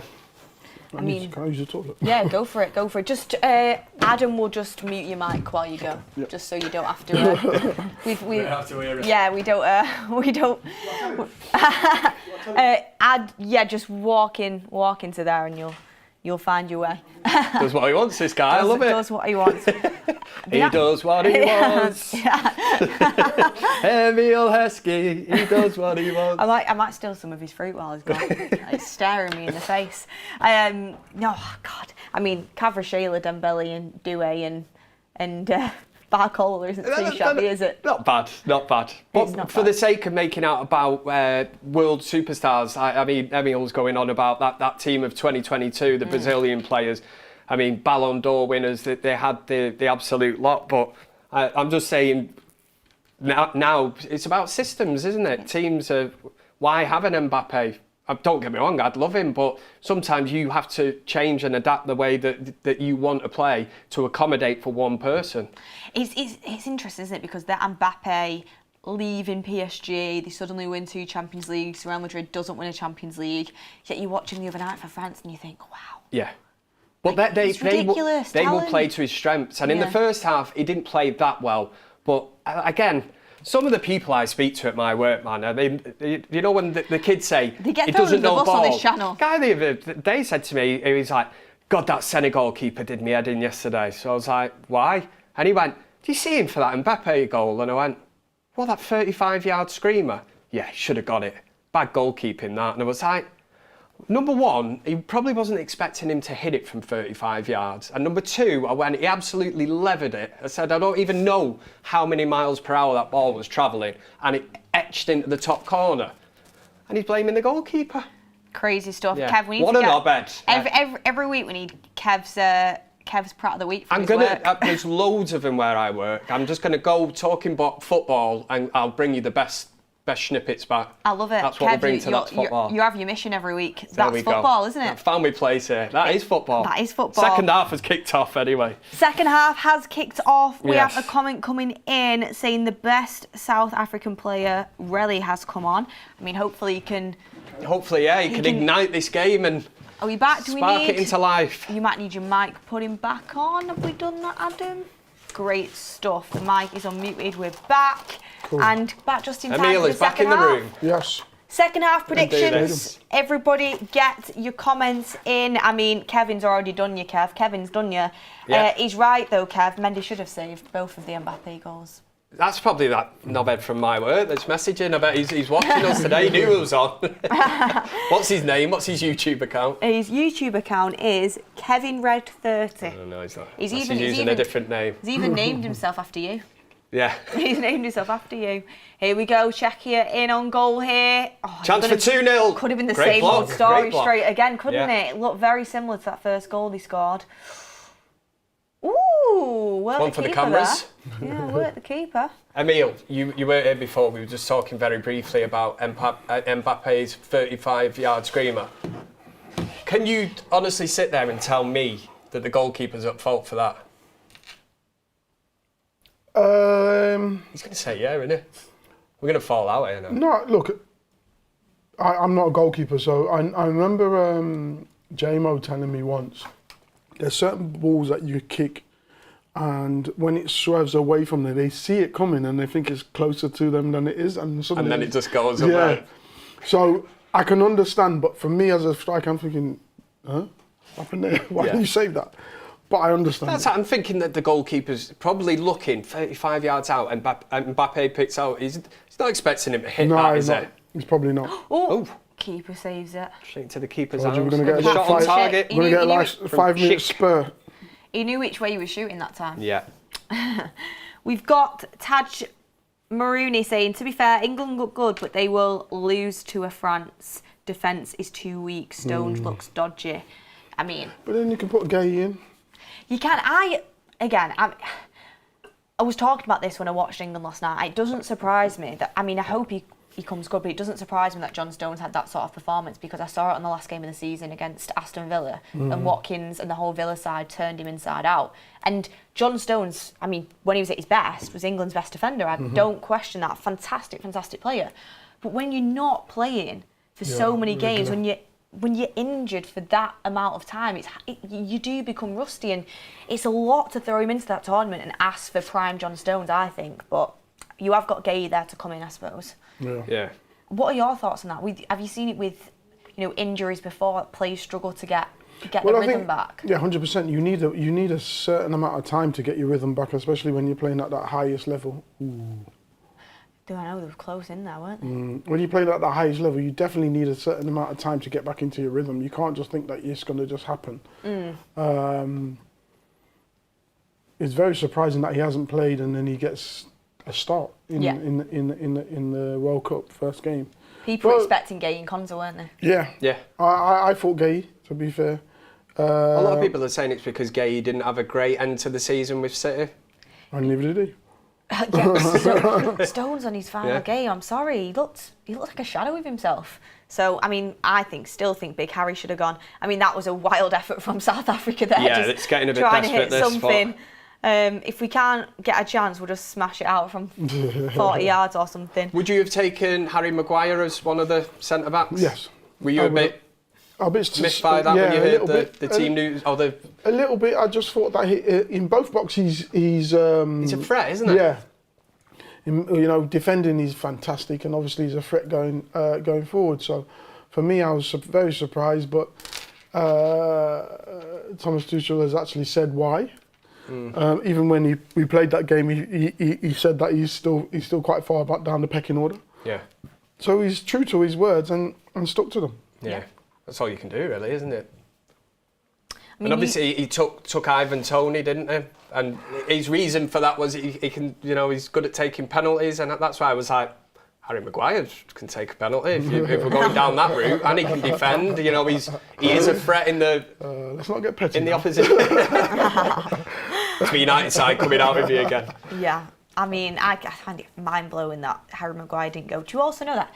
I mean, obviously it's under a different manager, but England have never conceded 2 goals in the first half of football that Maguire started. Have they not? Just saying. There we go. That's for the facts. It's a different manager. It's a different system, and yeah, it just looks different. Again, we can harp on about that. We've got the defenders. We've got to get behind them and pray that they can do us proud when they're out there. I look at defending as when I was playing, and it's a totally different kettle of fish. Yeah, it's a different beast. What would you class it as? Old school? I don't know if it's old school, because again, you had Rio who played out from the back and everything. He was a great player on the ball. Sol was good on the ball, etc. You had Martin Keown, who was just an absolute animal. So you had proper and they wanted their thing was they wanted to defend. John Terry. I was going to say, what's John? Just that name sprung to mind then when you mentioned about tough defenders. What was he like? Yeah, very good, very good. I remember him at Old Trafford, and I think John Terry was only 21 at the time, and Ruud van Nistelrooy at the time was in sensational form. And Chelsea come to Old Trafford. I'm sure the match ended 0-0. And Van Nistelrooy didn't have a kick all game. And after that, I said to my friend, we were both like, seeing this John Terry, he's only 21, but he looked a lot older than what he was. He was, my mate was like, only 21. The way that he plays as well. Yeah. People don't really respect the way that his distribution as well. His distribution was phenomenal. Both feet Had as a well. lot as a defender, didn't they? Yeah. But wanted to defend as well. Yeah. It's important. Old school defender.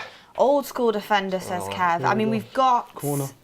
Yeah, corner here for Czechia. I mean, how do we... You said you think Czechia will come out flying, which they have done a little bit. Got to go for the second goal. Header. Over the bar. Over the bar. If we're to get another goal, it'll be in this next 5 minutes. Do we see Czechia going on and winning this game? Yeah. I've not seen anything from South Africa to suggest that the...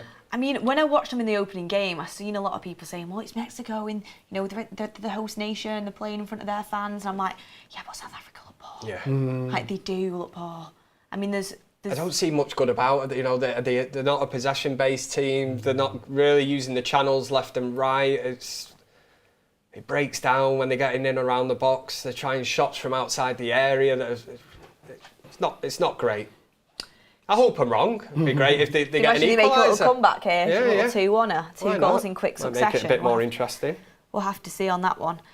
We have Jeans582 saying, taking Chalobah over Harry Maguire is crazy. I mean, I think Trent Alexander-Arnold not going is mad, but he didn't get... Livramento dropped out injured, and he didn't go for Trent still, which kind of shows he wasn't feeling him. Yeah, it's an interesting one. Everyone, we tend to, when it comes to our defenders now, is really pick on the weak point, and then there we go. Oof. Really pick on the weak point, especially when it comes to Trent. Really pick on his weak point, and then say, he's not good enough. But we never look at his actual strengths, which is getting on the ball. People ask me at times, Liverpool when he was there. who would be the best player that you want to play with? And I said, everyone's thinking that I'll say Mo Salah, blah, blah. I said Trent, because I know he's going to... Deliver it. Yeah. All I have to do is make runs. That's all I have to do. Make sure I'm making the runs. He is pinpoint, isn't it? That is quite wild, though. But it's like you say, you're expecting that you're going to say the obvious thing in Mo Salah, big name, great player, but you're actually using your intelligence there as a striker and going, no, you asked me who would I, and you're thinking, well, I would benefit from Trent. Playing me the ball. I know for a fact I can, in my prime, I'm making that run and I will get it. Well... And you could have scored another 20-odd goals a season, couldn't you? Salah definitely benefited from Trent. Yeah. Absolutely. Yeah.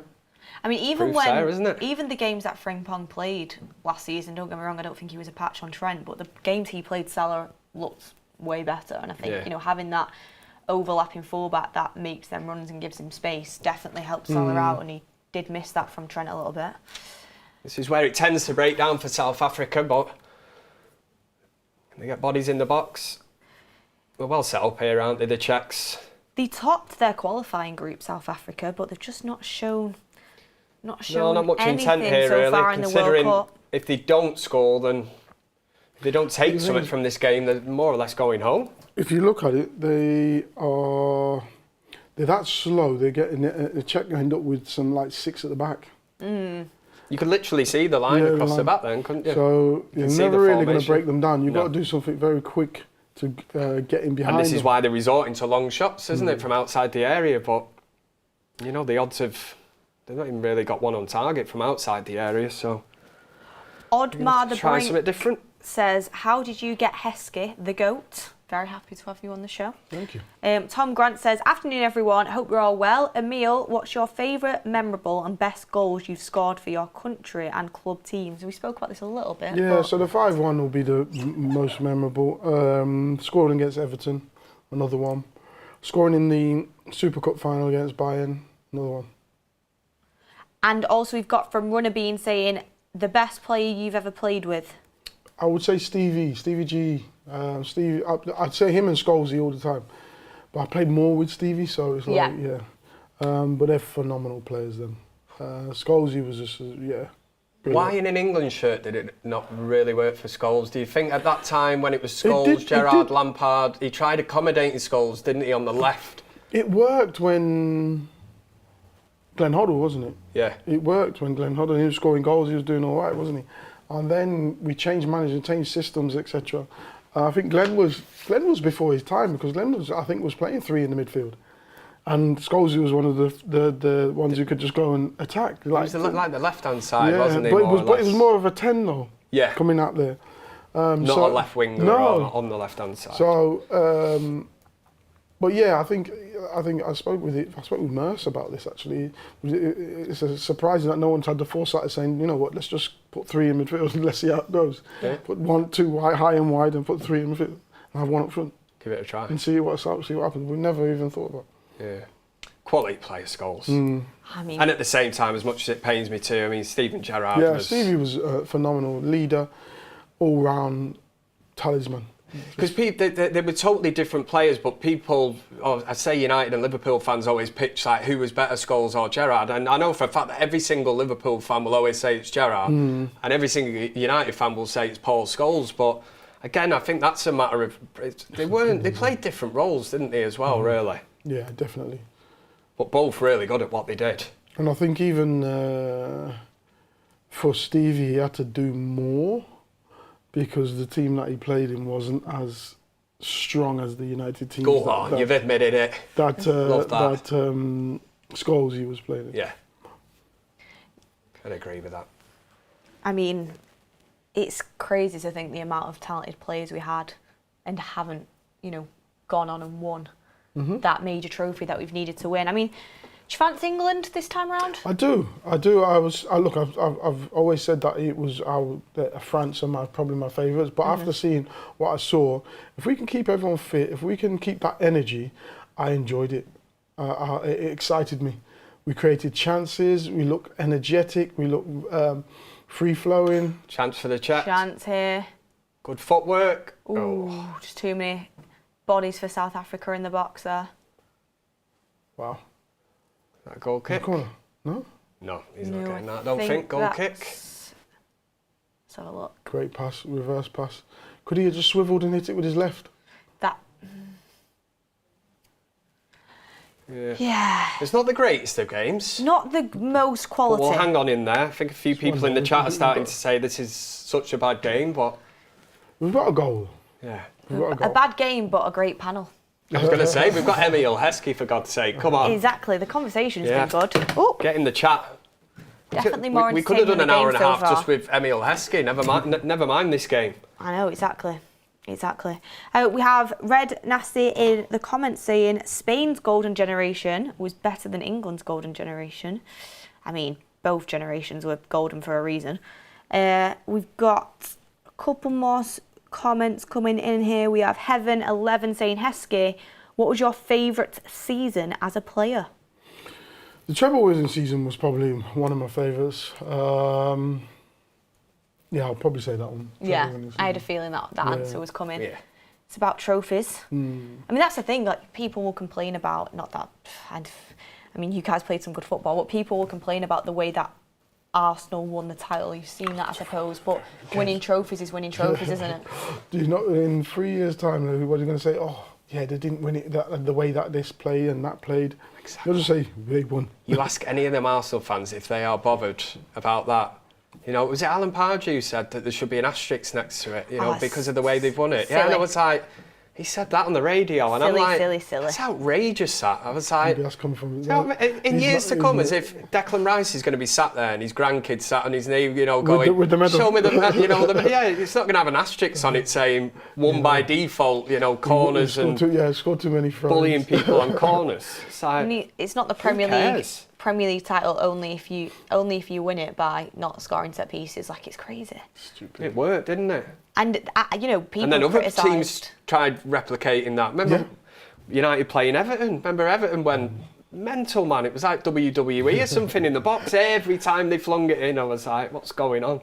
And people criticise Arsenal, but I feel like football fans who watch the Premier League week in, week out, who've criticised Arsenal for the way they played, they always was going to give them credit if they got it over the line, which they have done. Yeah. So you know, whoever wins At the Premier League, end of the 38 game you season, can't whoever's top, complain, whether it's goal difference, whatever, you deserve to be the champions. Yeah. South Africa love being offside. They've had many of them, and still, 61 minutes in, they have not had a shot on target. Not a single shot on Poor target. showing from them. Restricted to... Very They've had poor showing from them. a few shots, but everything's long, isn't it? It's just long distance. Yeah, not at the races. Like, you know, when you... Okay, I don't want to be too harsh on them, but when I saw, you know, the likes of Cape Verde, when I saw the likes of Curacao, they'd at least, you know, give it a little bit of something. I feel like with South Africa, there's not really much They're going to have to try and step it up because, like I say, there's... And it's not as if Czechia are an absolutely unbelievable team. No, but you've got to give it to them. They've made it difficult. Yeah, exactly. Ooh. Get down. I potentially think that was a foul, but... Yep, the manager's arms stretched. We'd have to see a close-up He there. wasn't happy. No. What we play on. I mean, it was a tight scoreline between South Korea and Czechia as well when they played in their opening game, even though apparently South Korea were the much better team. So it's Czechia's game plan, maybe. I love the chat. Is that Heskey? Crying emoji. I'm like, are people just like, you know, joined us now and they must be looking and going, is that Emil Heskey? No, we've just It got sure a is. really good lookalike. Yeah. It's AI. AI Yeah. Heskey. Crazy what AI can do. It could probably do something like that in a few years. Made me look younger. As a striker yourself, growing up, who was the striker that you idolised? Did you always want? Did you say you played on the left? I played the left wing for the first season at Leicester, but I was a striker. I like John Barnes, to be honest with you, at Liverpool. So I love John Barnes, and then obviously Ian You class him as idolising him as somebody who posters on your wall and all that. You not go that far. No, I won't go that far. But but now players like that who loved running with the ball and taking players on. So when I got on the ball, I just wanted to run with it. Try and do the same thing. Czechia still trying to open up South Africa for that second And goal. on the striker theme, who's the best sort of striker that you've played against? I want to play against Rivaldo, Ronaldo, Ronaldinho. So. I was going to say, can you choose By the one? way, to be able to say that, I mean, I know the people out there that will say I've played against Emile Heskey and they'll be buzzing about that, but it's just like it's madness. That Brazil team was a madness. I would have loved to have played against Romario though. Oh, Romario '94. Yeah, I would have loved to. I think he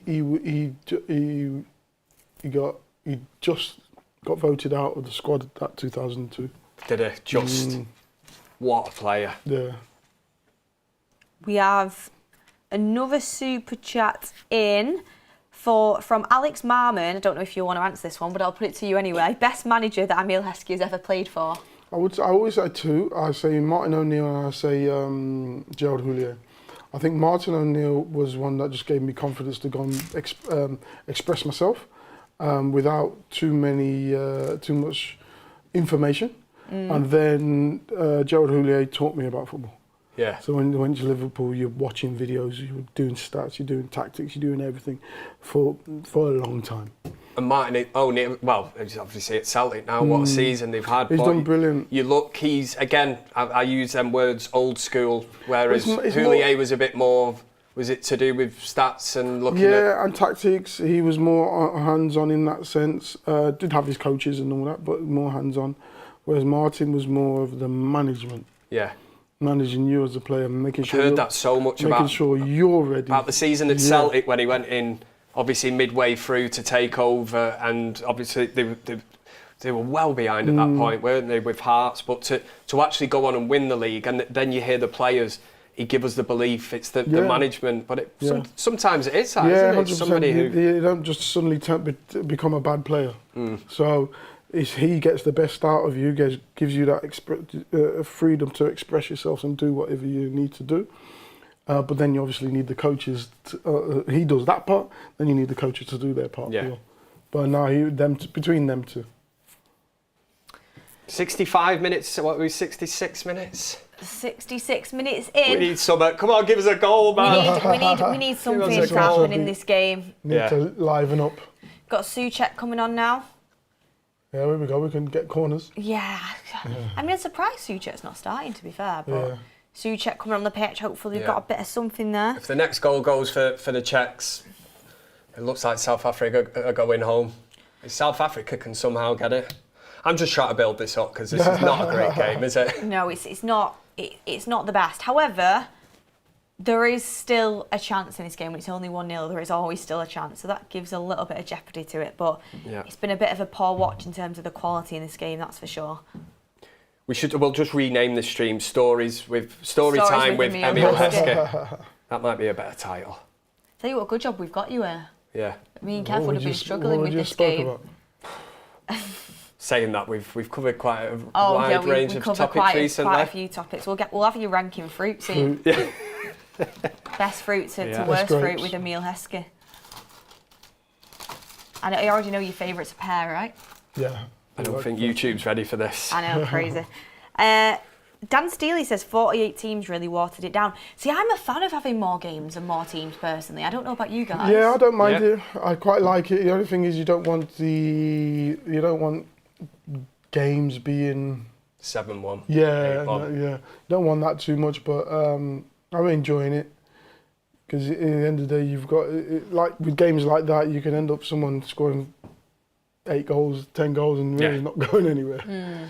You know? That's what I said the other day. You try telling them Curacao fans, when they equalised against Germany, and yes, they got beat 7-1, but still, me and Beth were watching that in here. I leapt out as if United had just scored in the last minute. To me, that was, and to see the emotion and what it brings to the fans in the stands, and at the end it's 7-1, they got beat, but to them, even just registering a goal and scoring their first goal at the first ever World Cup they've been to, it's history, isn't it? They would have never have dreamt that they could make it to that point. Yeah. And play. To make it and then score and against Germany, it's not just anyone. And that means a great moment. That means a lot for the whole region as well.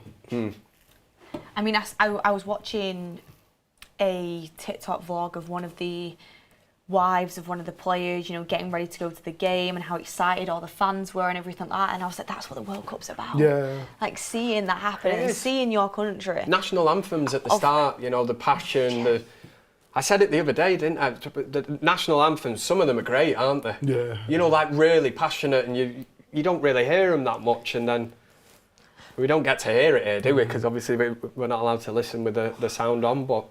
We're at the hydration break again here, or we could maybe call it the commercial break. That's probably what it is. The FIFA World Cup. Hydration break for Emil Heskey. Water, tea, what do you want? Anything? Fruit. I'm good for now. You all right? And do you know what, as well? I have noticed sometimes they can change the pace of the game a little bit, these hydration breaks. I didn't like it in England's game, to be honest with you. We were on top, and then all of a sudden now they break that up from you being on top. They break it up, and then it gives them a reset button, and they can suddenly get on top of you when you actually you've got the game and not in the bag, but you're on top of that game. It gives you a tactical edge. Yeah. A manager like Mourinho will use that, you know, every day of the week. And I think we did see it with, funnily enough, when, what was it, Curacao equalised against Germany. That water break literally come about a minute after, and it couldn't have come at a worse time for them. Yeah. I'm not saying they were in the ascendancy, but they just looked a little bit more lively. The fact they conceded the goal, you know, the Germans were probably thinking, bloody hell, man, we've conceded here, what's going on? And then it was like, the bell goes, isn't it? It's a bit like in boxing, taking a bit of a beating, and then next minute, ding, ding, ding, saved by the bell. And then next minute, obviously Germany kicked on from there. You can change tactics. You will see managers... The difficult thing with managers when you're stood on the side of the pitch, how do you get everything across if you feel you want to change information? That's a brilliant time to do that. Of course it is, because you've got the full team huddled there. Because I heard an argument the other day that they should have somebody that brings the water. They should stay on the pitch in the positions, and somebody should bring, you know, water bottles out to them so they can have a drink. So, but listen, we've seen the dark art. If Mourinho wants to get a message to a player, it's going to a ball boy, whatever, in the sock. It's getting handed to somebody, passed over. Even the goalkeeper go down. Yeah, there's another one that you have to change as well, isn't it? If a goalkeeper goes down, you have to stop the game, don't you? So if you're under severe pressure, again, Mourinho, get down. He's down on the floor, stop the game. I love seeing the fans in the crowd. Can't beat it, this is what it's all about. Have you had any thoughts about getting yourself out there? No, not fancying it? No. I mean, it's... No, it looks really good, it looks fun, it looks Not even for a game? No, I watch it here. Yeah? I'm happy watching it. Do you prefer being in your comfort of your own? Yeah, I think so, own most of the time, but until I get there and then I'm like, oh, this is wonderful, isn't it? Exactly, that's what I mean. It's about getting yourself there. Should have come out sooner then, yeah. But you're very welcome in the That's Football studio to come and watch it with us. We've got... What we'll do is try and pick a better game. Yeah, try to. I did say, with Emil Heskey being on the show, we should really be pulling out all the stops, but do you know what? He is We could the still have a thriller here. We've got... It's not over. We've got some more comments coming in. Dashhead has said, what's Heskey's pre-match meal? It used to be spaghetti bolognese. Spaghetti bolognese. Love that. Love that. What, even for the 12 o'clock kickoffs and that back in the day? They try and get you to do that. Yeah? Yeah. They try and get you to do that, but most time... Because I heard that they obviously changed that pre-match meal if it was early. Because usually breakfast. Years ago, we used to have, it was like 11, 12 o'clock kickoffs, wasn't it? Yeah. When they first brought it in. I know it's all changed now, but... We also have a couple people asking about Emil's opinion on Bruno Fernandes. Interesting. Maybe it's because we're talking about top midfielders and, you know, people... I mean, there was conversations comparing Bruno Fernandes and Steven Gerrard, which I don't think you can do quite yet. But what are your thoughts on Bruno? Gets a lot of differing opinions put on him, but had a great season. I think he's had a fantastic season. I think he's been great since he's gone to the club, to be honest with you, isn't he? So for me... when you're looking at all the midfielders, would they do the same as what and have the same output as what he's had if they were in that team at United, who were very low on confidence, not playing so well, but he was still standing out? Makes it more impressive. Yeah, I think so. But then again, if he went somewhere else and he wasn't the star and there was more stars around him, would he have the same impact? Would he stand out as much? This is what we might not ever know, but it's a great way of putting it, that, because we've talked about this before, and I always say, in a better team, I think he will. Listen, there is no, dead certs that he would perform in a better team. But at the same time, I do think he's played in some very, very average Manchester United teams. But like you say, he does. He's shown in there, and he's shown what he's capable of doing. Is a striker you would like to play with? Oh yeah, 100%. He knows how to find the pass. He likes assisting. He knows how to find that pass. Yeah. We have something I want There we go, shot on target. Is that the first one? Hey, here we go. Do we get to celebrate that? Shot on target for South Africa. Woohoo! We might have a game on our hands here, guys. We might have a game on our hands. Just woke up. Just quickly, I wanted to bring this in because it's interesting. Fabrizio Romano's just put out Marco Cucurella's message when leaving Chelsea. It's not easy to leave Chelsea. I am very grateful for everything Chelsea has given me, but the next step I take now is bigger. I return to my country and to a great club. Bit of a sour taste that I feel like. I'd be gutted. I mean, Real Madrid is like the biggest club. Not like that, is he? I know, but it's a bit of a kick in the teeth, isn't it? I would feel like. Especially being a Spanish player, he's got to say that, though, isn't he? Yeah. He has, but I bet he waited until he just signed the contract, made sure it was all done, and 100%. Right. I mean, Here's me parting shot. That's what they call it, isn't it? A great move for him. Even Canate, free transfer. What a move for him. I would have kept him. Would you? I quite liked him. I just think for a defender, right? I quite liked him. Not a great season. Previous season was, and yet. He was. Yeah, he was going through a tough time. He was going through a tough time. They're a bit mixed, and we're like, well, I'd get rid of him. He was shite last season, and that. And I'm like, do you get let a player leave for free? Then again, I suppose what's he asking for? But it shouldn't come to that point anyway. You should always have a value of your players, and you should always know when to sell them. Do you think that's an issue with Liverpool? Because it's not the first time, is it? Liverpool should do better because no one should be leaving Liverpool at that sort of for a free. Trent's obviously the high-profile one, but how did it get to that point? Yeah. Unless he's because I'm guessing his contract before that would have been 3-4 years. So you've had 3-4 years to sort this out. Yeah. But Mo Salah as well, isn't it? They could have. Strange one for Van Dijk was another one. Yeah, but he obviously signed. Yeah, he did, but to leave it to that point. Yeah, it does seem like a thing at Liverpool. I don't know who's in charge of that or why they're letting it get to it, but you would think that players would be rewarded and you'd be sorting stuff like you wouldn't be letting it get into the last year of your contract, would you? And risk losing players like that. And Mo Salah could have gone, what was it, a year or two ago to Saudi for 200 million. See, potentially you've just missed out on £200 million. Do you think you should have done it looking back? Liverpool, I would have. I said at the time I'd be interested to have a look at the actual proposal. Yeah. Show me the contract. Yeah, show me that. 200 million. Yeah. Crazy. Wow. Crazy. I mean, card history said Owen or Fowler. Fowler. For me, like I said, because I played with Michael for so long, I would say Michael. If you would ask me who's the best finisher, I would say Natural Robbie. Finisher. I would say Robbie. Robbie still to this day is one of the best finishers I've ever seen. He's unreal with that left foot, and he can still do it now as well. We've also as a United fan, I'll just say, growing up, Robbie Fowler. I mean, United Liverpool is just like arch enemies, but as a striker, as that playing in that position, obviously Alan Shearer, Les Ferdinand, watching players like that, Robbie Fowler was up there because natural finishing ability was unbelievable. Like you say, left foot, right foot. It's very rare that you see that. He just him, Coley, and all them were in a weird era.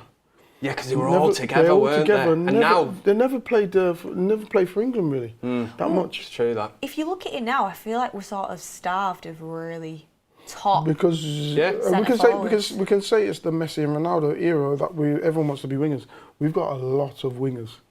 I see that in kids football. Yeah, that's what I mean. The team that my eldest lad played for, everyone wants to play on the left and right because they want to be able to cut in. Nobody wants to be the main striker because it's too much pressure. But if you can play left or right, cutting in whatever foot you are, right, left, it's definitely a generational thing. Yeah, 100%.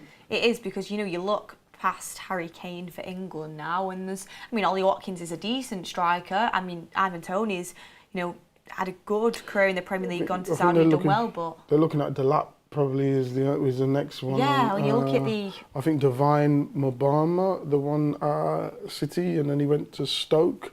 He's the 21s. Because usually you used to look at the 21s, and you used to look at England 21s. What's coming through. Yeah, and see what's next. Yeah.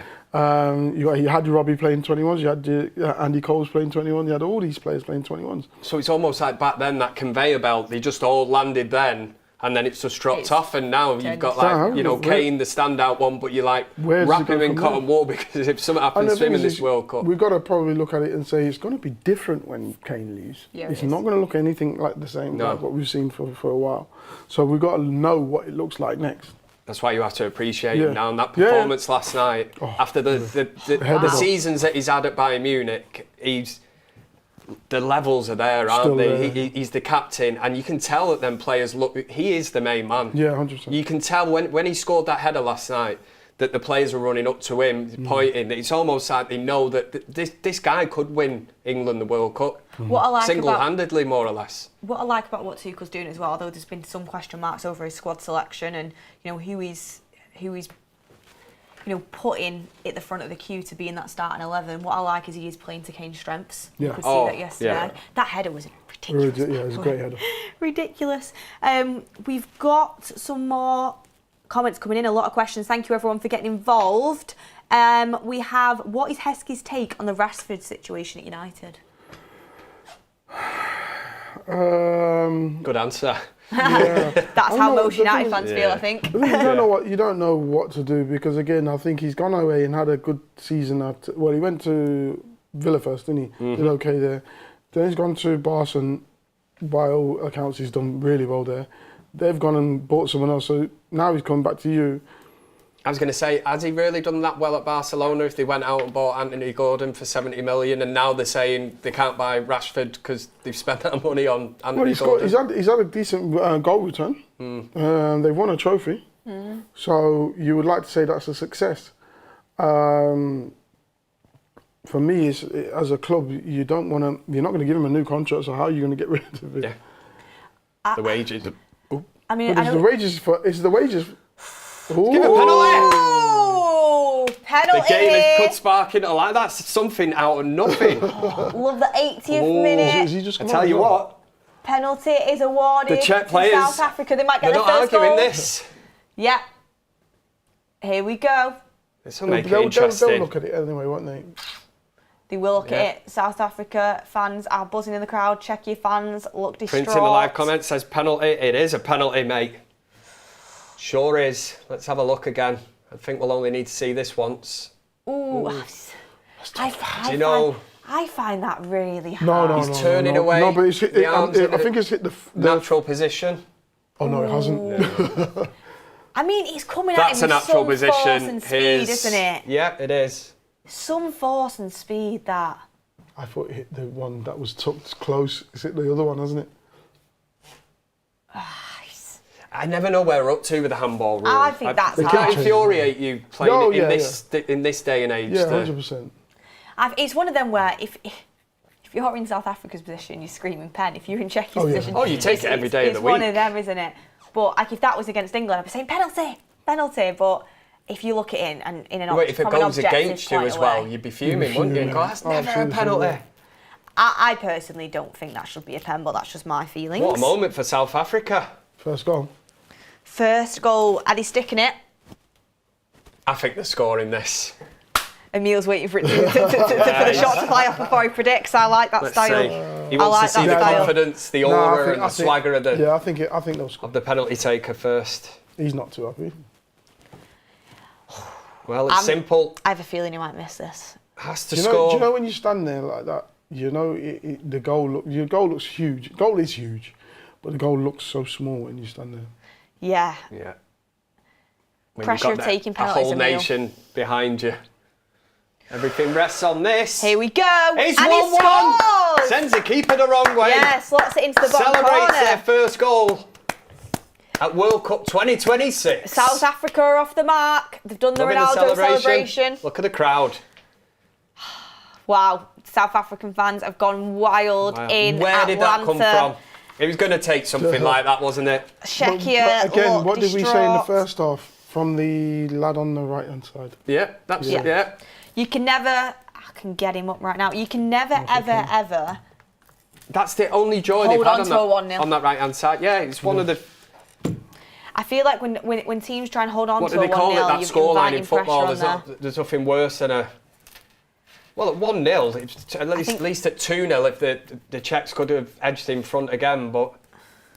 Here we go. I can't even say that there's been missed opportunities. I think that the Czech Republic has kind of sat back, really, haven't they? It's like they almost think that South Africa didn't have that in them. We didn't see that, though. We didn't see this in them, to be honest with you. No. But then it's a penalty. It is a penalty, but... So And outside of that, have we seen them really... No, we've not seen enough for them to suggest that... At least we know they can get it on target.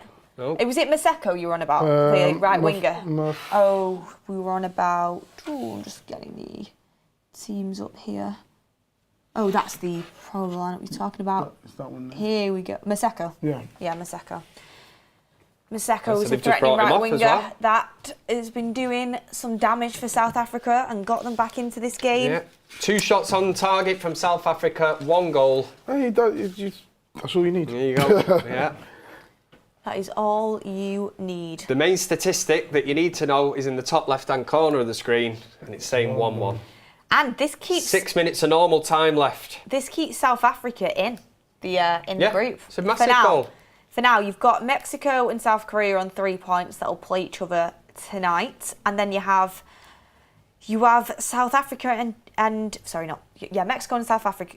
Mexico and South Africa. I'm getting them all wrong with the Souths coming at me left, right, and centre. Mexico and South Korea on 3 points each, playing each other tonight. Czechia now on 1 point and South Africa now on 1 point. Makes it very interesting. So if it stays like this game isn't finished, by the way. If South Africa were to score again and go on to win 2-1, we're actually looking at the Czech Republic going home. Yeah. Which, a swing from 5 minutes ago when we were saying, what an awful game this is at 1-0. 1-1. So if they can... It keeps them in it at this moment, but if they were to score again... Who are we backing for a last-minute winner here if we can get one? No. You're the only one that's on for your score result. You said the game's still going. I was just seeing them attacks, I was thinking... Oh, wow, his hat. Yeah. Loving that. What a hat. Czechia on the attack here. Yeah, Beth's the only one that's on for the score result. I know, I need 2-0. I need Czechia to score 2 goals in quick succession for it to come Anything's on. possible. Anything on that is football. possible. 4 minutes of normal time. Who are you guys backing in the comment section? Get it in. Is there going to be a winner? Got 4 minutes left here. Plus, we know 3 minutes for the hydration break. This is whether you stick and twist now, isn't it? As both these teams will be a bit cagey, thinking if we push going for this and we actually concede. I would rather South Africans let's just go. Let's Give just it a go. For it. Yeah, let's go for it. We've scored It's that our old goal. saying, is it? Once you cross the white line, you don't want to come off with regrets, thinking I didn't give it everything there. We've got a lot of South African fans in the comments wanting them to bring it home and get that final goal. It's looking unlikely right now with Czechia on the counter, but it's been intercepted. They defended pretty well, South Africa, to be fair to them. I've got a good question for you. Why is Emil wearing 2 watches? No, whoop. Oh, there you go. That was a question from the chat. It wasn't an observation from me. I really want a Whoop band. Would you recommend? Yeah. Hope that answered your question, Buster, in the comments. Also, guys... What is a Whoop? You not heard a Whoop? No. Emil? You don't even know. It just tracks everything that you do. All right. It tracks like your sleep And all everything. Your restoration, I like health. the sound of this. It tracks everything you do. In terms of just like on a health basis. Oh, right, okay. So Nothing else what you're up to. And, no, making sure that you're getting... Not where you're going and... No, making sure that you've had enough... Making sure you water have and sleep, stuff, hydration and... But I don't think they do hydration, but there's more of the sleep. I use it for Right. sleep and stuff like that. You know, making sure you get enough deep sleep. Yeah. It tracks sleep, Gotta get your recovery, beauty sleep. strain, stress, best for endurance athletes, serious gym goers, people interested in recovery optimisation. We just had another one on target. Another opportunity. Telling you. Look to wait South for it. You can't Africa. take your eyes off this now. Exactly. It's all of a sudden heated up within the last 15 we need minutes. 10 minutes of added on time. Just tuned in, Emil Heskey, that's crazy. People are loving it. Gatu's jeweler says, bring it to the Cassie. Yeah, a lot of people in the comments wanting A lot of South Africa African to fans. get something here. It's not over till it's actually over. want him to. So do I, in a way. He's like the underdog, don't you? Ooh, can they get a... Ooh, Is that an elbow? ref's playing on here. Corner for Corner Czechia. ball. Will he check this? I hope he wasn't play acting then. For everyone tuning in and watching as well, Mark is live straight after this game on the United stand at 7 p.m. and then on 8 p.m. on That's Football, Rory Jennings is live with you guys for Switzerland versus Bosnia Watchalong. Make sure you stay tuned. Switzerland versus Bosnia. Can't call that one. It's not the most... the fixture lineup today, it's... Not great, is it? In terms of the teams, there's no real glamour ties or anything that really stands out, but... It'll go a long way to seeing who's actually going through, isn't it? And who's going to get this third place and actually get through to the knockout stages. But not the most glamorous of ties. Certainly can't say that. It's probably the worst fixture day we've seen yet in the World Cup. Yeah, I was trying to put it a nice polite way there, but Beth's gone fully in and gone, just the worst set of fixtures in a World Cup I've ever seen for this day. I mean, no one got that far, who knows? But just, if you look at it on paper anyway, do you know? Yeah. You've got that Mexico-Scotland game coming up soon, and that one will be that'll be a good one. Yeah. That'll be a good one. Do you expect Scotland to get anything from Morocco? I know you said Morocco. Are you... You know what? Scotland, Morocco. Scotland. You can never count Scotland out. They got some individuals, McGinn and all them. They you never know. He's gone and won the Europa League with Villa, didn't he? So Scott McTominay. Yeah. He's a superstar in Italy now. He sure is. I went to Naples. I was going to say, Beth went to do a scouting mission just to check every time I got asked where I was from, and I'd say Manchester. Did they laugh and say? Like, yeah, McTominay. They absolutely love him over there. Was it Maradona's son said about McTominay? He was quoted on saying that basically, I know... Second coming of Maradona. I don't think it was that far-fetched. It was something along the lines of Manchester United have been robbed anyway. 7 minutes added on. Because they couldn't believe that they got... signed McTominay for something like 20 million? Yeah, it was... Suppose for the output that season that he had when they won the league, he was crazy. Yes. Proper talisman. Erwin, it is Morocco, Scotland. We're so busy talking about Mexico. I said Mexico, Scotland, but it's Morocco, Scotland, yes. I did correct myself there. Morocco, Scotland. That's onside. 6 minutes left with the 7 minutes added time here. There's still time for one of these if they really want to step it up. Do they want to? Or are they happy to settle for this? I think Czechia would want to try and push. You reckon? I think it's more South Africa are thinking, we've literally got an equaliser out of nothing. They're the ones who are looking more likely to score, though.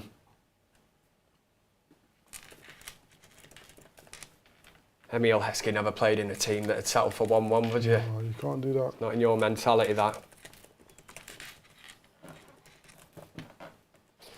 Nice. Well played. Yeah. Oh, unlucky. Maybe if they can just create one opportunity, there's plenty of time here. Coming up to the 92nd minute. Ooh. Don't mess about with it there. If they are to concede from this, they're the masters of their own downfall. Exactly. Yeah. Sloppy. And there is an opportunity with the over... Oh. Corner ball. Is it? Goal kick. Oh, he's given a goal kick. Fair enough. Here we go. Fair enough. Here we go. 5 minutes left to get this winning goal now. If South Africa could go on to win this. At 1-0 down, we were like, how are they actually going to score? They shouldn't have been out there, No. to be honest. Jack Pack says both go home with a draw. Both teams should go for it now. Yeah. The thing is, That's with South my fear Africa, that I feel looks- like South Africa have been going for it all game. They've just not been able to really get anything on goal. I do think Czechia level-wise, tried to hold on to the 1-0 and it's bit them. Yeah, big time. Here we go. South Africa charging towards Czechia's goal now. When really they should have gone looking for the second goal to really put it to bed. They've left it wide open. Penalty. It's something out of nothing. They should have listened to Emil at half time. Go and get that second. Yeah. They've not been adventurous really, have they? They've been quite happy just bit to of sit space back. here. Can Czechia win it? Can he pick the Only right one pass? player in the box for him. Oh, wow. Ooh. Swung at thin air. Shot from outside the box. Oh, wow. Fizzles wide. Fizzles wide. That'll probably Czechia's take us throwing up to the everything at it. 94th minute. 3 minutes. Not that we're counting like. What a game this is. We've got... They've defended well, though, haven't they? When it's come into the box, they've been a lot better than the goal that was conceded. They're all over. I'd have to agree with that. It's come into the box and they've defended well. they've got bodies in front of it there, haven't they? And as much as it'd be better, of course, for either team to win, they can still get through this group with a point, depending on what they do in the next game. Yeah. So it's And not that's why all I think over. it definitely looks like both teams are... Is there much urgency now to go and get a winner? Schick has been poor, says Taj. He's not at his prime anymore, Schick, no, unfortunately. Oh, that was a bad touch. Very heavy touch. Really bad touch. South Africa win the ball Counter-attack from back. South Africa. Come on. Here we go. Can they do it? It's here where they keep losing. Oh, what a ball. Oh, brilliant ball. Defence splitting pass. Out on the Here right we where they've go. been getting the joy. You get a corner from it now. Get any change out of his fullback. Different Inside. winner.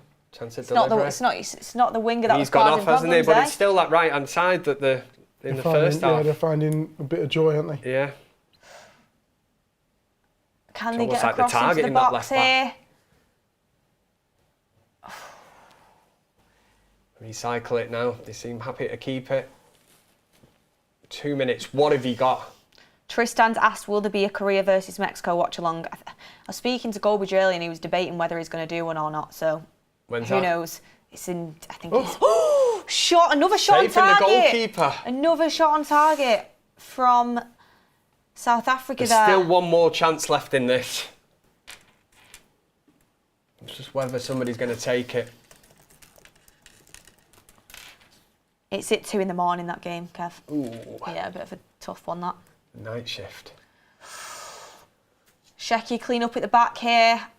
South African manager was out on the sideline again. He's flapping his arms about. South Africa are giving it a bit more of the I think go he's now. actually instructing him to go for it from what he's saying. Go on, go on. Here we go. Oh. Still decent. Still alive.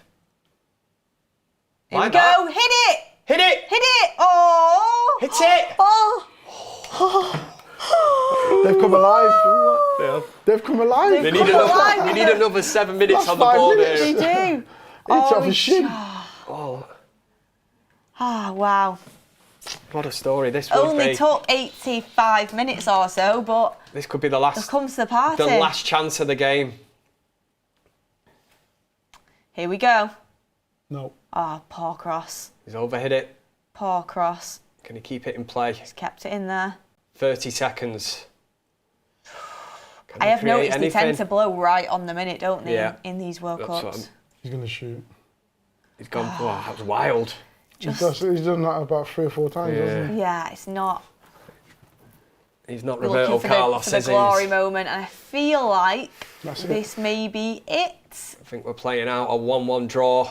Maybe one last chance here.